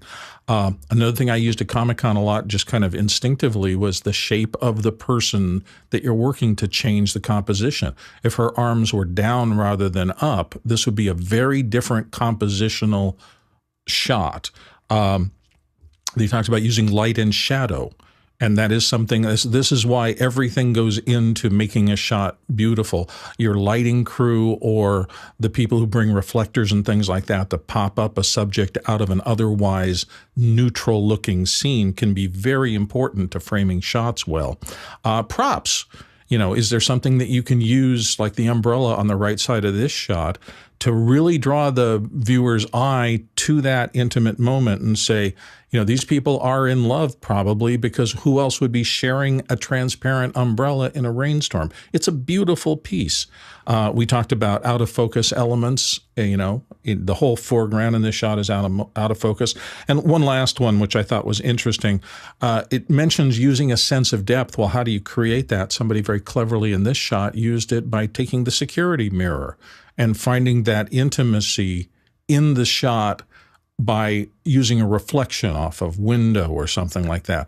So these are just some of the things that people who are really good at shot framing expand beyond, I'm just pointing my camera at two people and I'm just going to now point it at something else and something else. They really stop, they sit back, they look around them, and they say, what are the possibilities for me as someone making this image for the world to see? What are the possibilities? What are the techniques I can use to focus my viewer exactly where I want them to focus?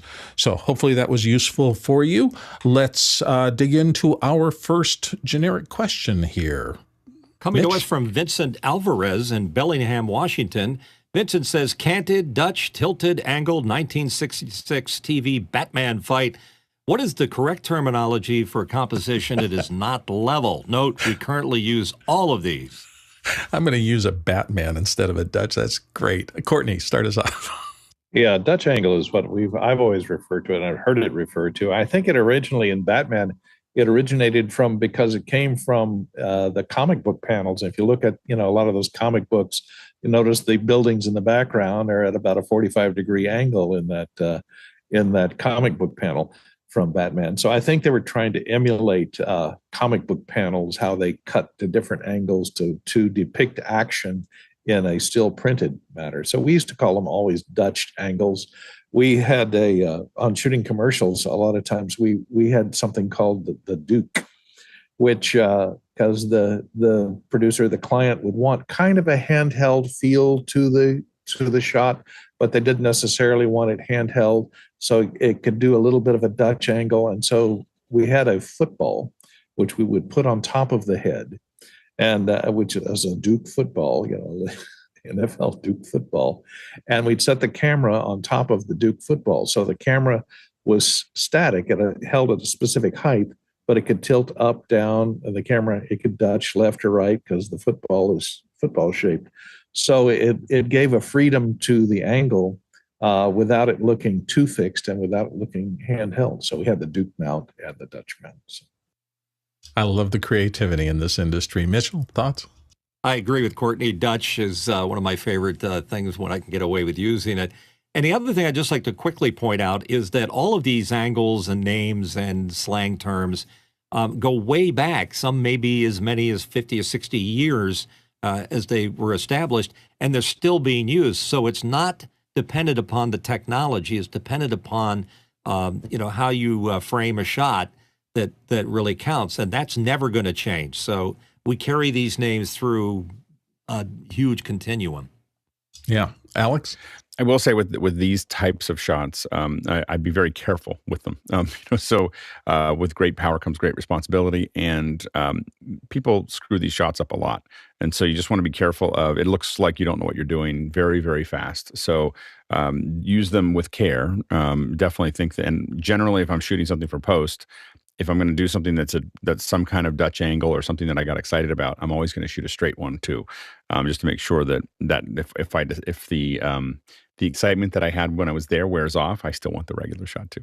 So. Point well taken. There was a while where we saw shaky cam, particularly in the early years of MTV. It seemed like everyone shooting for that they wanted all tripods out of the building, and they wanted everything handheld. And at some point, for young people probably watching it, it seemed more exciting and more vibrant, more alive. But it also got to the point where a lot lot of people are going, please just stop rolling the camera around and let me look at this scene, particularly a scene that is interesting in itself because it's framed well and it's lit well.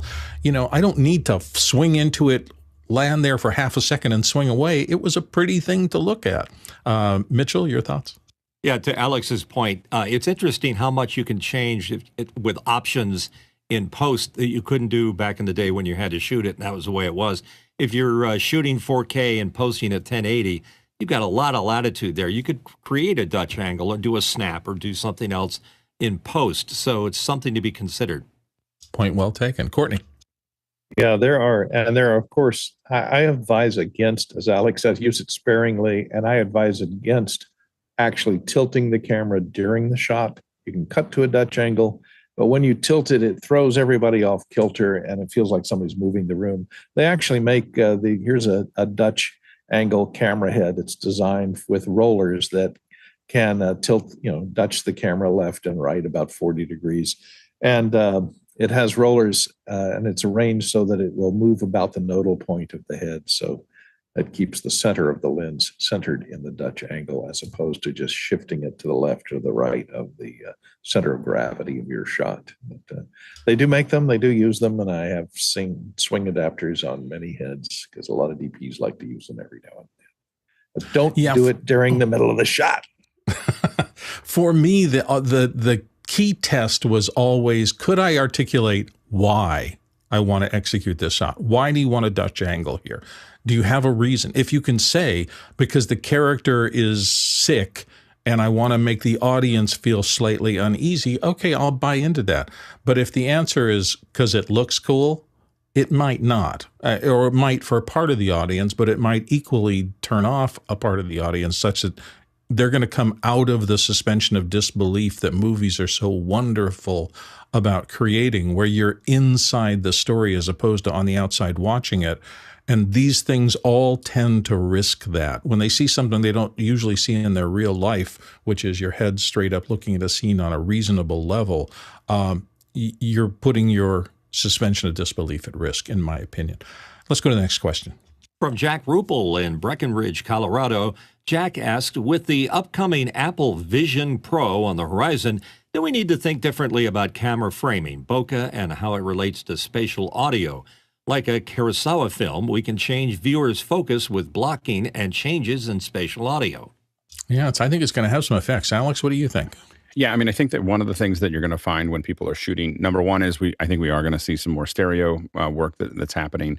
But I also think that you're going to find that the single point of view camera, so instead of cutting between lots of cameras, the kind of things that are going to look really, really good are a single camera in just the right place. And for the most part, that camera wants to be about 10 to 15 feet from the subject, because then what that does is it creates the 3D effect really, really effectively.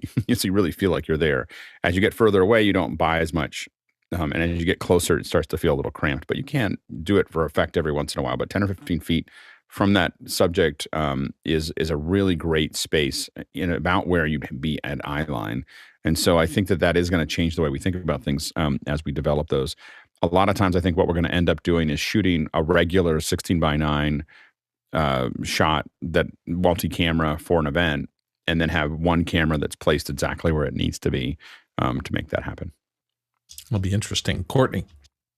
Yeah, as far as the Apple Vision Pro or any VR type goggle type setup that gives you a 3D volume that you can look around in. The problem has been for dramatic films, and I saw some examples. I used to work a lot for a company here in town that did volumetric video. So they recorded on green screen the actors doing their lines, et cetera, and then they put them in a three-dimensional CGI set, and they would do a dramatic scene. The problem with this is, since the viewer puts on the goggles, can choose the camera position because it was recorded in 360 degree and from every angle, overhead, high, low, everywhere. You can move your point of view anywhere. It was driven by the spatial audio. You mentioned spatial audio because you have to have cues to where to look. And if it's a dramatic scene and you have another character approaching on horseback from behind you, and if you're not looking, if you're looking at the other character, you don't know that there's somebody coming up behind you unless you cue them with a spatial sound effect that you hear over your shoulder. So you'll turn around and look and say, oh, there's somebody coming into the scene. I need to take a look at that. Rather than having the editor choose to show you when to cut away to something to reveal to the audience when the action's going to change or something's about to happen. So it makes it very difficult for the viewer to pick, to follow a dramatic scene based on, he doesn't know where to look because he doesn't know what's coming. And the only way to know what's coming is to use spatial audio to cue them ahead of time. And it made it so difficult and so hard. And I sat through a 10 or 15 minute demonstration of this at the company that was shooting it. And it was crazy. I understand why they're now bankrupt. And if you're watching this show and you didn't watch yesterday, I would highly suggest you go back and watch through yesterday. It was really interesting from the sound design perspective about how sound, exactly the point that Courtney was making, how sound design in any kind of immersive video circumstance is just critical to making sure that the audience stays oriented in terms of the story and what's happening around you. Alex? Yeah, and I think the challenge, we've done a lot of 360 work, and I know we're kind of veering from the standard camera framing, but when we talk about 360, so we've done a lot of 360, and what we learned was in the same way that we went from stage to camera, we suddenly realized we had a whole bunch of new things to do, and if you kept on shooting just stage events with a camera, it was really boring. You were just like, okay. Because we were trying to take a new medium and an old medium and push it into a new medium. And in the same way with the 360, what we found is that traditional filmmaking and traditional storytelling didn't really work. And so what you had to do is think about how are we going to create something? And we're not really trying to create another movie. We're creating an experience, and that experience is of something. So couple of ways that we've done that is the thing that we found really, really interesting is doing something in a scene that the user can explore that isn't necessarily trying to drive you to a story. It's just letting you explore that scene, and so for instance, we had one where we had a runway, like runway models, and we had runway models getting their makeup done and their hair, over behind you in one corner. So if you think about it from above, we had a runway here like this, and we had hair and makeup here, and we had them dressing, getting into the next outfit, but behind, of course, a screen. We didn't show you that part. And then we had some producers over here talking, and we had a couple things happening over here, and you're standing right here in a 360, and you see them coming up. And so, and then they go off and they do this thing, and they were doing this kind of big circle around you. The loop or the experience was, everything would be a full loop in a couple minutes, 2 or 3 minutes, but people would spend a lot of time in that 360 because they're exploring different things, different aspects of what happened there. And so, in the same way, we pitched one that didn't end up getting shot, but one of the things that we were looking at is also the idea that something happens, like a detective kind of thing. Someone comes out, and while you're watching, you're kind of watching and trying to figure out what's going on. You're looking at the people that are there. And then someone shoots somebody else, like it's just like, boom, it just happens. But then you can rewind or go forward, or it loops, and you have to keep watching, like, how did that occur? Like, this person got into a fight over here, and you could figure out what happened, but it creates a 20 or 30 minute experience out of a 2-minute clip. And so the idea is that you're experiencing something. You're not necessarily doing a linear solution. And I think that we're going to see more and more with 360 of experiencing a space, not shooting a movie. And maybe that space is a segment of that movie, like later as an extra or something like that. Or maybe that's just what you go into. But I think you want to stop thinking about, I think people need to stop thinking about a linear idea and really think about how do you experience things from one place to the next. Courtney. Yeah, Alex is right. You really, in a 360 video type situation, you have to be a participant in the storyline because and it works great for, well, like if you have an escape room would be a perfect virtual escape room would be a perfect application for 360 video, where you look around, you find clues, you work your way toward a solution that is based on you, not on what other characters are necessarily doing in the room. The exception to this would be what he mentioned, like a murder mystery, where there are clues that could be happening behind you and you don't see them unless you rewind it. and go back. But you have to have that ability to alter time as well, to go back in time and look somewhere else where you weren't looking, because nobody's controlling your point of view. And Alex? I would love to see a movie like Baraka or Samsara. These are movies that were really experiences. They weren't really a movie. They did tell a story. So they told a story inside of it. By the way, those are two of my favorite films like I said, to sit and just watch. Shot, I think, on 70 millimeter. I mean, just incredible shooting with music, and it tells a story, but it tells a story through experiencing spaces. And I would love to shoot Baraka again in 360, where you're experiencing that, or 180, where you're really just there in that moment. I think it'd be really interesting. Next question. And it's Andy Kokendorfer from Vieira, Florida, asking, the angle of a shot must be considered with framing. You make a subject powerful, equal, or diminutive depending upon the camera angle. Yes, Andy, that is definitely part of it. TJ? Yeah, depending on how you position your camera relative to your subject. Here's an example of a photograph that I did. And this was a young executive, and I took the picture from slightly lower so that just to give a subtle look where she's kind of looking down, to make her look a little more powerful, but not too extreme that she's looking down upon everybody. A really good movie that does a lot of this is Lord of the Rings. Depending on which character tends to be the focus, who is the, if it's focused on Gandalf and his point of view of the movie, you see shots from up high and kind of looking down on the hobbits. But then when it's from the hobbit point of view, the camera tends to be a little bit lower and looking more up to kind of give the perspective of the more diminutive character. Mitchell? One of the examples of this being used is the thing now. If you watch any superhero movie, they do the classic superhero landing. And that's usually a low camera angle where the character comes in at high speed and lands at a slight crouch and is supported at 3 points, like their arm or their elbow or their 2 feet. Spider-Man did it quite a bit. And it just imparts a huge amount of energy. And the funny thing about it is now every superhero character has to have that shot somewhere in the movie. Alex? Yeah, a couple things that are kind of interesting with some of these. And one of my favorite, I don't think we're going to get into it today, but one of my favorite shots, I think the favorite scenes, is the Kung Fu scene in The Matrix. It is a masterclass on framing. Every frame there matters. And what it's telling in that story, whether it's wide, whether it's close, how it's framed there, is just a really, really great. We could do a whole second hour. Maybe someday we'll do that. But a whole second hour just on that. I used to do a whole class just on that one scene.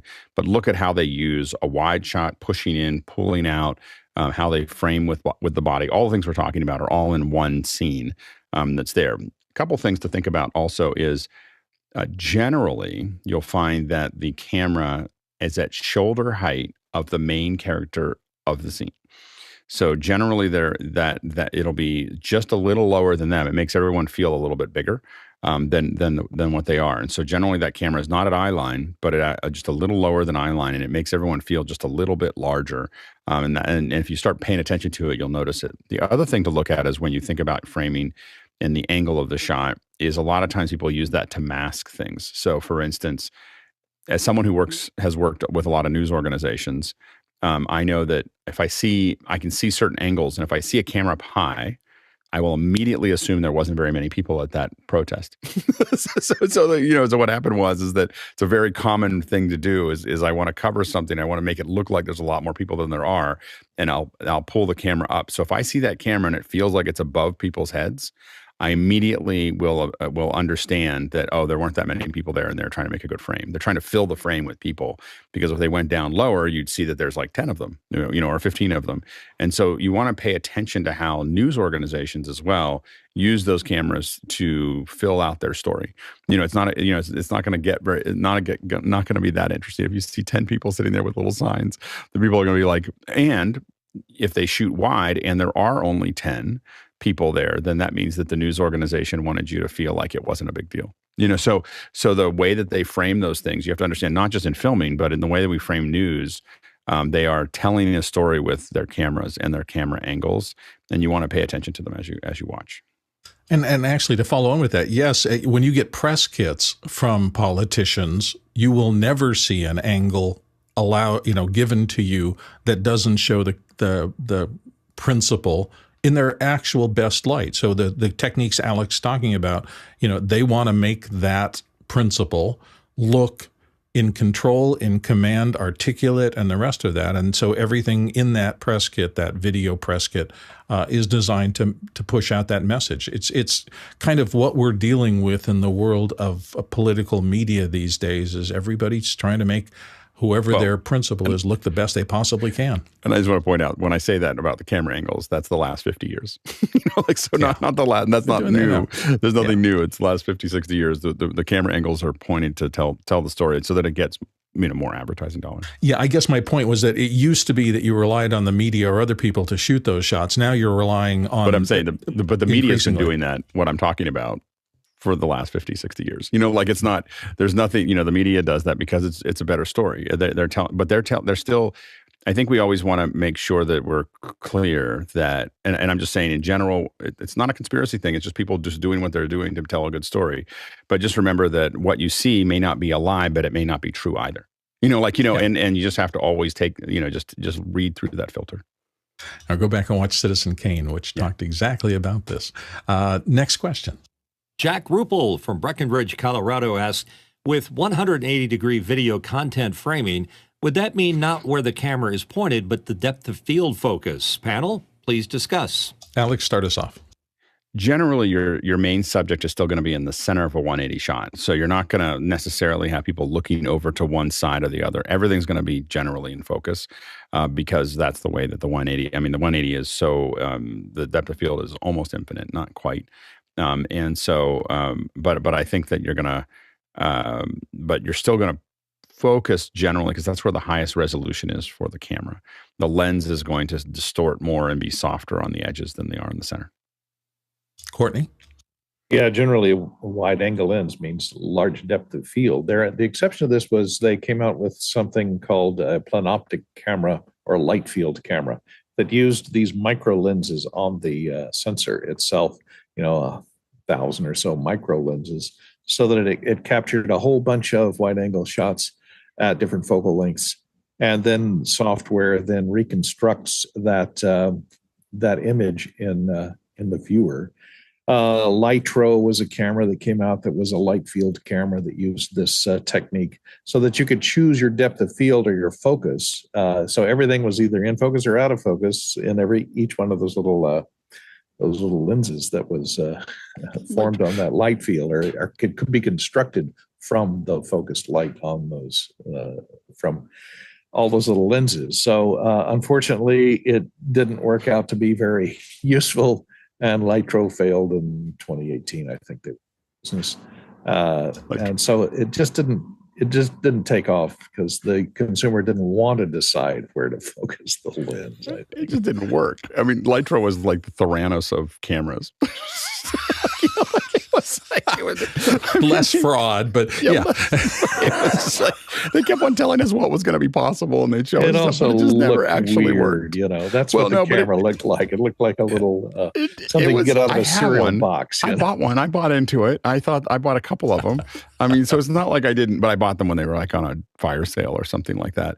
But it just never really worked. The idea behind it was so much more powerful than the technology, and that was we all knew what we wanted, but what they were trying to do, because I was like really excited about it because people have been trying to do what they're doing for like the last 40 years, and it's always hard. It's the edges that are hard. So you're either, when you define the edges in pixels or anything else, it's just hard to get that soft edge. And that's where everything fell apart for everybody. That's what's always fallen apart is edges between depths. Yeah, it's a funny thing for me. That's exactly why I still try to go to Comic-Con and shoot it, because I spend most of my time in the video world and I'm thinking about the motion of everything, how scenes develop, where does it start, where does it go to, what's the point we're making with that whole series of shots. With still photography, you're trying to find a decisive moment that is arranged exactly the way you like it. And it was real interesting. I've taught a lot of still photographers, or at least helped them understand that difference in video, that you're no longer finding the moment. You have to find this progression. You have to start them in the story somewhere and advance the story by the time you get to your last frame. It is just a different way of thinking. They're both incredibly hard arts to master, but they're really fascinating to me, and I'll always be interested in it. Let's go to the next question. Paul Wallace at Austin, Texas asked, discuss framing extreme backlit portrait shots, for example, with intense sunlight. TJ, start us out. So when you're doing any kind of picture with where the subject is backlit, you can take two approaches. One, you can do more of a silhouette effect, which is this particular shot here that I had done several years ago, where the sun is literally behind their heads and is silhouetting them. The other approach you can take is using that intense light from behind as sort of a fill light or a hair light, as it were, and use the natural light. But then you have to put light in front of the subject to light the front of them, whether that's a person or an object or what have you. Good answers. Courtney, you had a thought.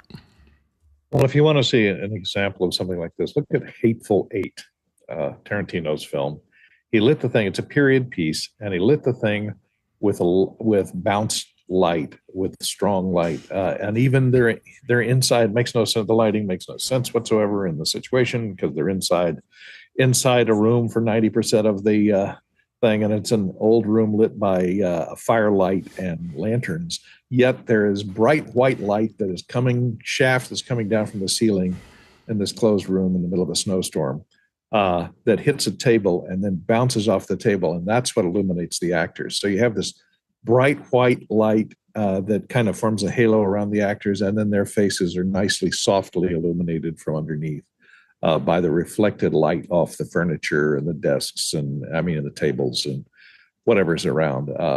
So it gives you a nice soft light, reflective light. And I know a lot of DPs that fell in love with this kind of look with, using a xenon lamp and blasting it into a white card that's just out of frame below the actors. So it looks like it lit from below. It looks very naturalistic. It gives you that very naturalistic look as if you're being lit, not by fixtures in the room, but by sunlight coming through the window and bouncing off the things around you, radiant. Yeah, I shot a lot outdoors, and in Arizona, it's a constant challenge because the light is so strong, it's so harsh, that bounce fill was something you heard on my sets a lot. If I had a principal in front of the camera, we would try to bounce light up at him or her to get that actor elevated up in terms of just their exposure to the point where you could do something with it at post. Much easier now in the HDR environment. The cameras are better. In fact, this shot I took last week at Comic-Con, I was able to use just a tiny bit of vignetting to bring the young lady's face up out of that incredible whiteness of the hat and still get detail in the hat elements. That would have been virtually impossible to do with the cameras I shot in for most of my career because the split between extreme brightness and extreme darkness without much light on the face was just really hard to achieve. So we can do more, and I'm looking forward as we move into more and more sophistication in the HDR cameras we're able to shoot. I was able to shoot that shot on my iPhone because it has an HDR mode, and it's capturing that range of light that was impossible to catch back in the earlier days with less sophisticated computational cameras. It's getting easier to do these things, but boy, it's still something that you, as a shooter, you should notice every time you look through that lens and say, what's my exposure difference between the background and the foreground? And am I going to be able to pull my subject up out of that so I can direct their eyes where I want them to? Let's go to the next question. Robert Sababity in Poland. Panel, you talked about framing in films and photography. Can you do a similar talk on framing in meetings, conferences, and office hours, please? Alex. Yeah, I'll do an overview. I actually, reading this question, I was like, we could do a whole nother second hour just on that. Like, I think that rather than, we were talking more about film framing and photography, which I think we needed to talk about here. But I think that we'll talk about this, but I'll give you a couple things that we think about in this area. But I do think that this is a whole second hour. So we'll write this down and we'll put this in somewhere in a month or two. We'll come back to it and we'll talk about it. So a couple things. One is for office hours, we're all framed in the center. And the reason we're framed in the center is very specifically because we fit into a super source. so that's why. So when you see broadcast, film will oftentimes lean one on a third. It'll be on this third or this third. It's not going to be, we're not going to center people very often in film, but we do in TV. And the reason we do that in TV is because we're putting them into windows. So especially live television, we're going to create super sources, and we're going to be in that window. And so we want to keep everybody, we want their heads to be about the same size. And we also want them to be centered. So they look good in those frames. So that's really where that comes from as far as framing. And oftentimes we want the lighting to not be very dramatic. We want the lighting to be fairly flat. And the reason, again, is so that people fit together more effectively in a super source. So that is the reason that we see that for office hours and how we have that set up. When it comes to conferences, one of the big challenges that we have are wandering speakers. So speakers who wander around on the stage, they're meandering around and everything else. What a lot of times we do when we get into this is we try to teach speakers like, hey, so I'm going to tell you a secret about how to do this. Like, this is usually how my conversation goes.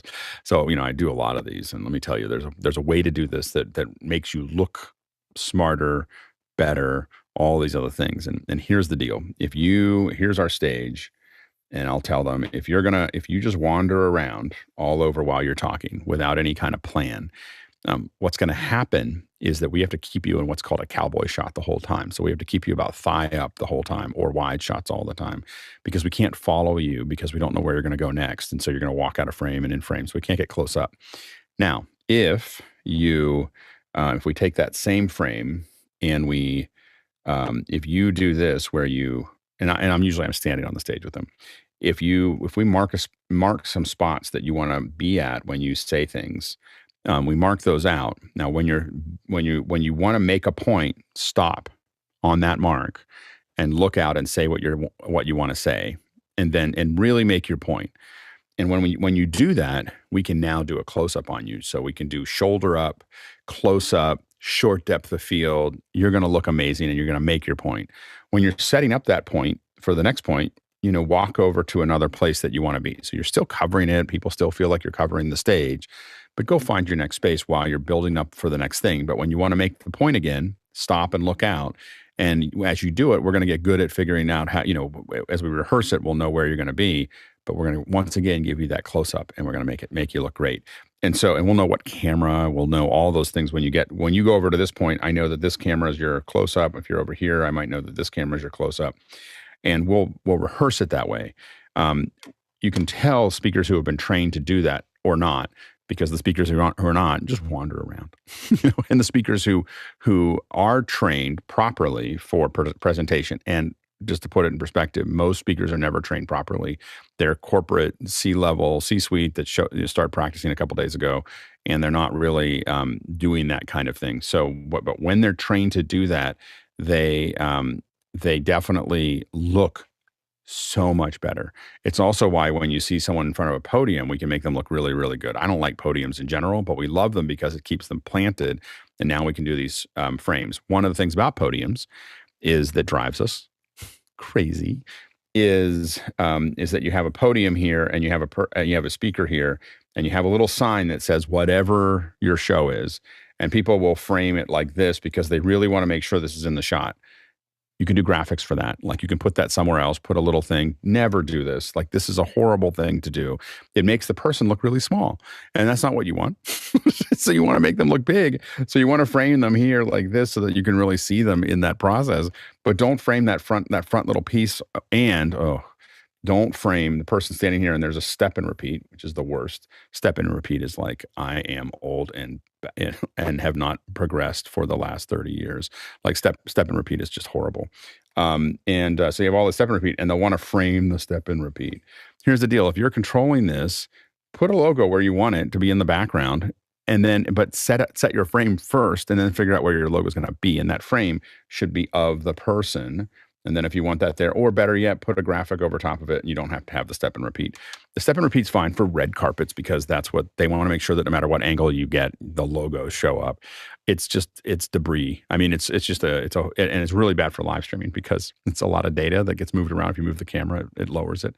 Final thing I'll say is that when we talk about round tables for these conferences, You have circles here. We want to split our cameras as wide as we can. If you think about a person's face, if my camera's on this side looking over, I want to see the far corner of the far eye, like on every shot. Like I never want to see a profile photo. So everything I do with my cameras is to make sure I never, ever, ever miss that far eye. And that makes it feel much more connected. And when you see people's bad versions of those, you'll see lots of profiles. Great information there. Courtney, you have a thought? Grammar police, Alex. What did I say? It's commonly misused, the term podium, for lectern. A lectern is the thing that's in front of the person that the person stands behind. The podium is the thing they're standing on, which is a little riser that rises them up off the ground. So a lot of people make that mistake, and it's almost become common use to call the lectern the podium. But hopefully the fine is we not have to get our terminology correct from the podium precise. There we go. I'll never make that mistake again until tomorrow. I will say that we talked in one of the other episodes about blocking, and what Alex is talking about, hit your mark. You heard that on 1,000 Hollywood sets. Everybody who's a real professional at this understands exactly the point he was making. Your mark is over there. The DP or the person operating the camera understands there has to be a shot set that when you hit your mark, it looks right. And that's how you execute the kind of things we're talking about. Very important. Let's go to the next question. Douglas Carmichael asking, when working with inexperienced camera operators, should you use the proper names of shots or use more headroom, more lead room, and the like? Alex? Usually when we're starting with folks, I tell them what nose room is, what headroom is, I tell them the basics: waist up, shoulder up, full body, knees up. I use some very simple things when I'm in the first time I've used it, because I oftentimes walk in and I've got 4 hours, 2 to 4 hours to get camera operators ready that sometimes have never used a camera. So I have to ramp them up very quickly. And so I keep with real basics there. Now, when we sit around afterwards and we look at how things worked, I start telling them what those terms are for those things. But at the very first pass, I don't. But then after that, we start going, and I'll say, give me a cowboy shot. That's a neat, I'll say it right after that. And then after a while, you can start to ask for the shots that you need. But it takes a couple passes. Courtney? More headroom are 2 words that strike fear into all sound mixers' hearts. Because they probably have an overhead boom in the shot. They're trying to get the mic as close as possible. Those to the are the 2 words mouth. You don't want to hear from the director. More headroom. Oh gosh, no, please no more headroom. Anyway, using jargon on the set it can be difficult, and it can not only be working with a new cameraman, but you find directors from other countries have different terms for things on the set and how to compose a shot. And like they say turnover instead of a roll camera. And, the first time you work on the set with a British director and they go turnover, you go, turnover what? And a lot of times they'll say save it instead of cut. So you got to watch out for the jargon because it's regional, and as well as being a specific, it's evolved out of Hollywood over the years. So something descriptive like more headroom or, more air on the right, gives more, open up the shot to the right, makes more sense because it'll be easily understood and you don't have to depend on that person understanding the jargon that you use wherever you came from. Next question. Paul Wallus in Austin, Texas has a question. Discuss framing headshots where you clip the top of the forehead for a cool effect. I laughed because I've used that a couple of times on people who are, as we say, follically challenged, but there's a lot of reasons to do it, TJ. Yes, being follically challenged myself, I don't use it on myself necessarily, but it's done to think of it like the extreme close-up where you really want to get a tight shot of somebody's face to be, either see the emotion or clearly see the face. As in this example here, I framed this shot tight just to get, better, more impact of the subject's face in the photograph. again, just think of it as the extreme close-up you see in a lot of TV shows. It's a similar thing. And again, you frame it that way because you want to keep the eyes at the 1/3 mark generally. And you see like all of our frames here, our eyes are about 1/3 down on the screen. And when you get in that close, you end up cutting off the top of the head and sometimes even part of the bottom. Yeah, absolutely. Next question.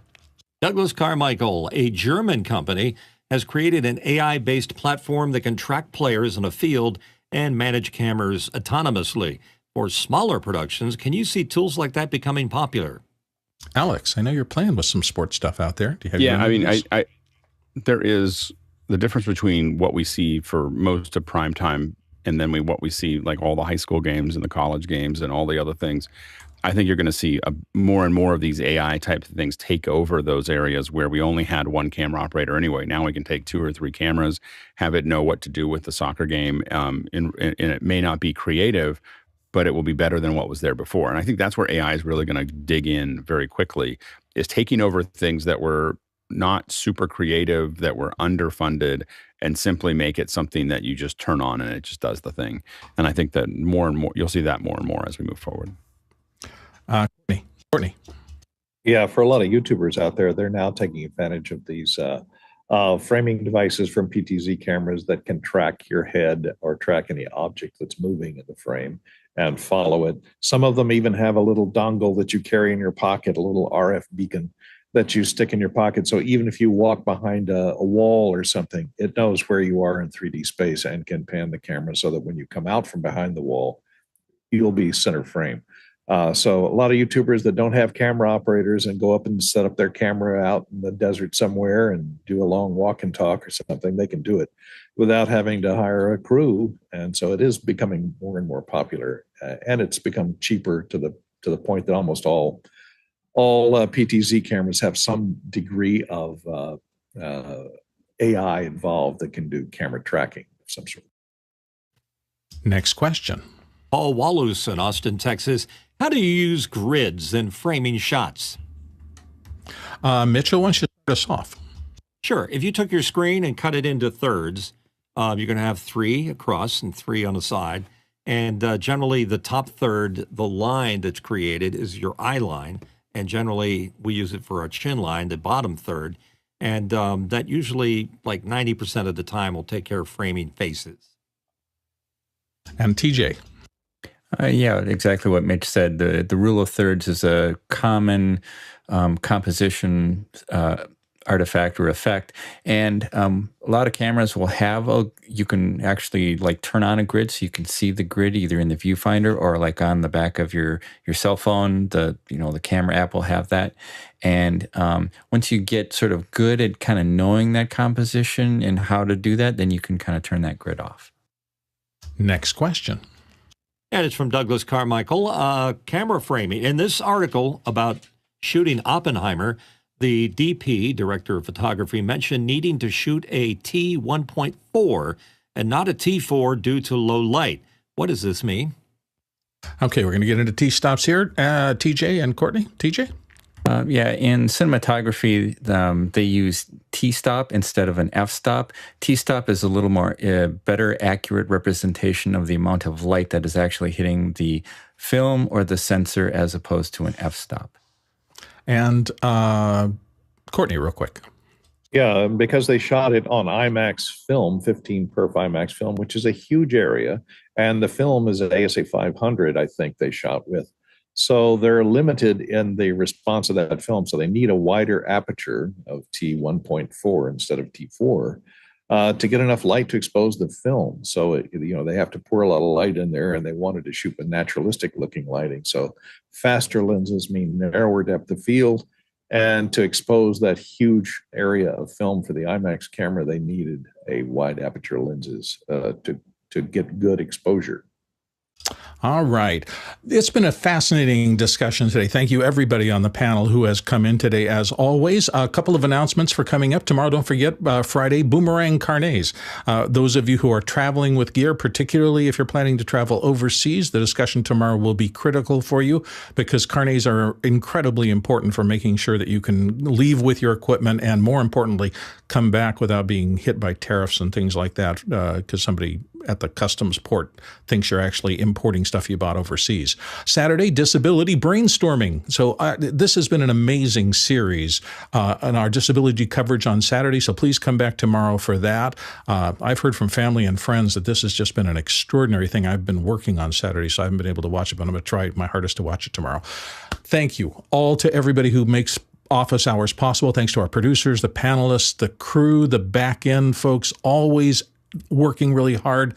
Don't forget, After Hours runs 24/7, and we will see you tomorrow. Roll credits.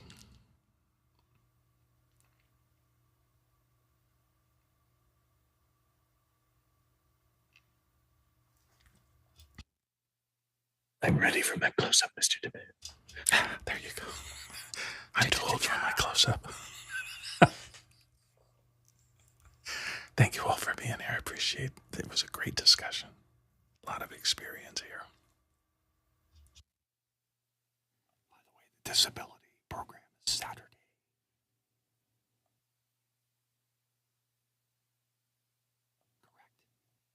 Correct. Oh. Grammar, please. Grammar, please.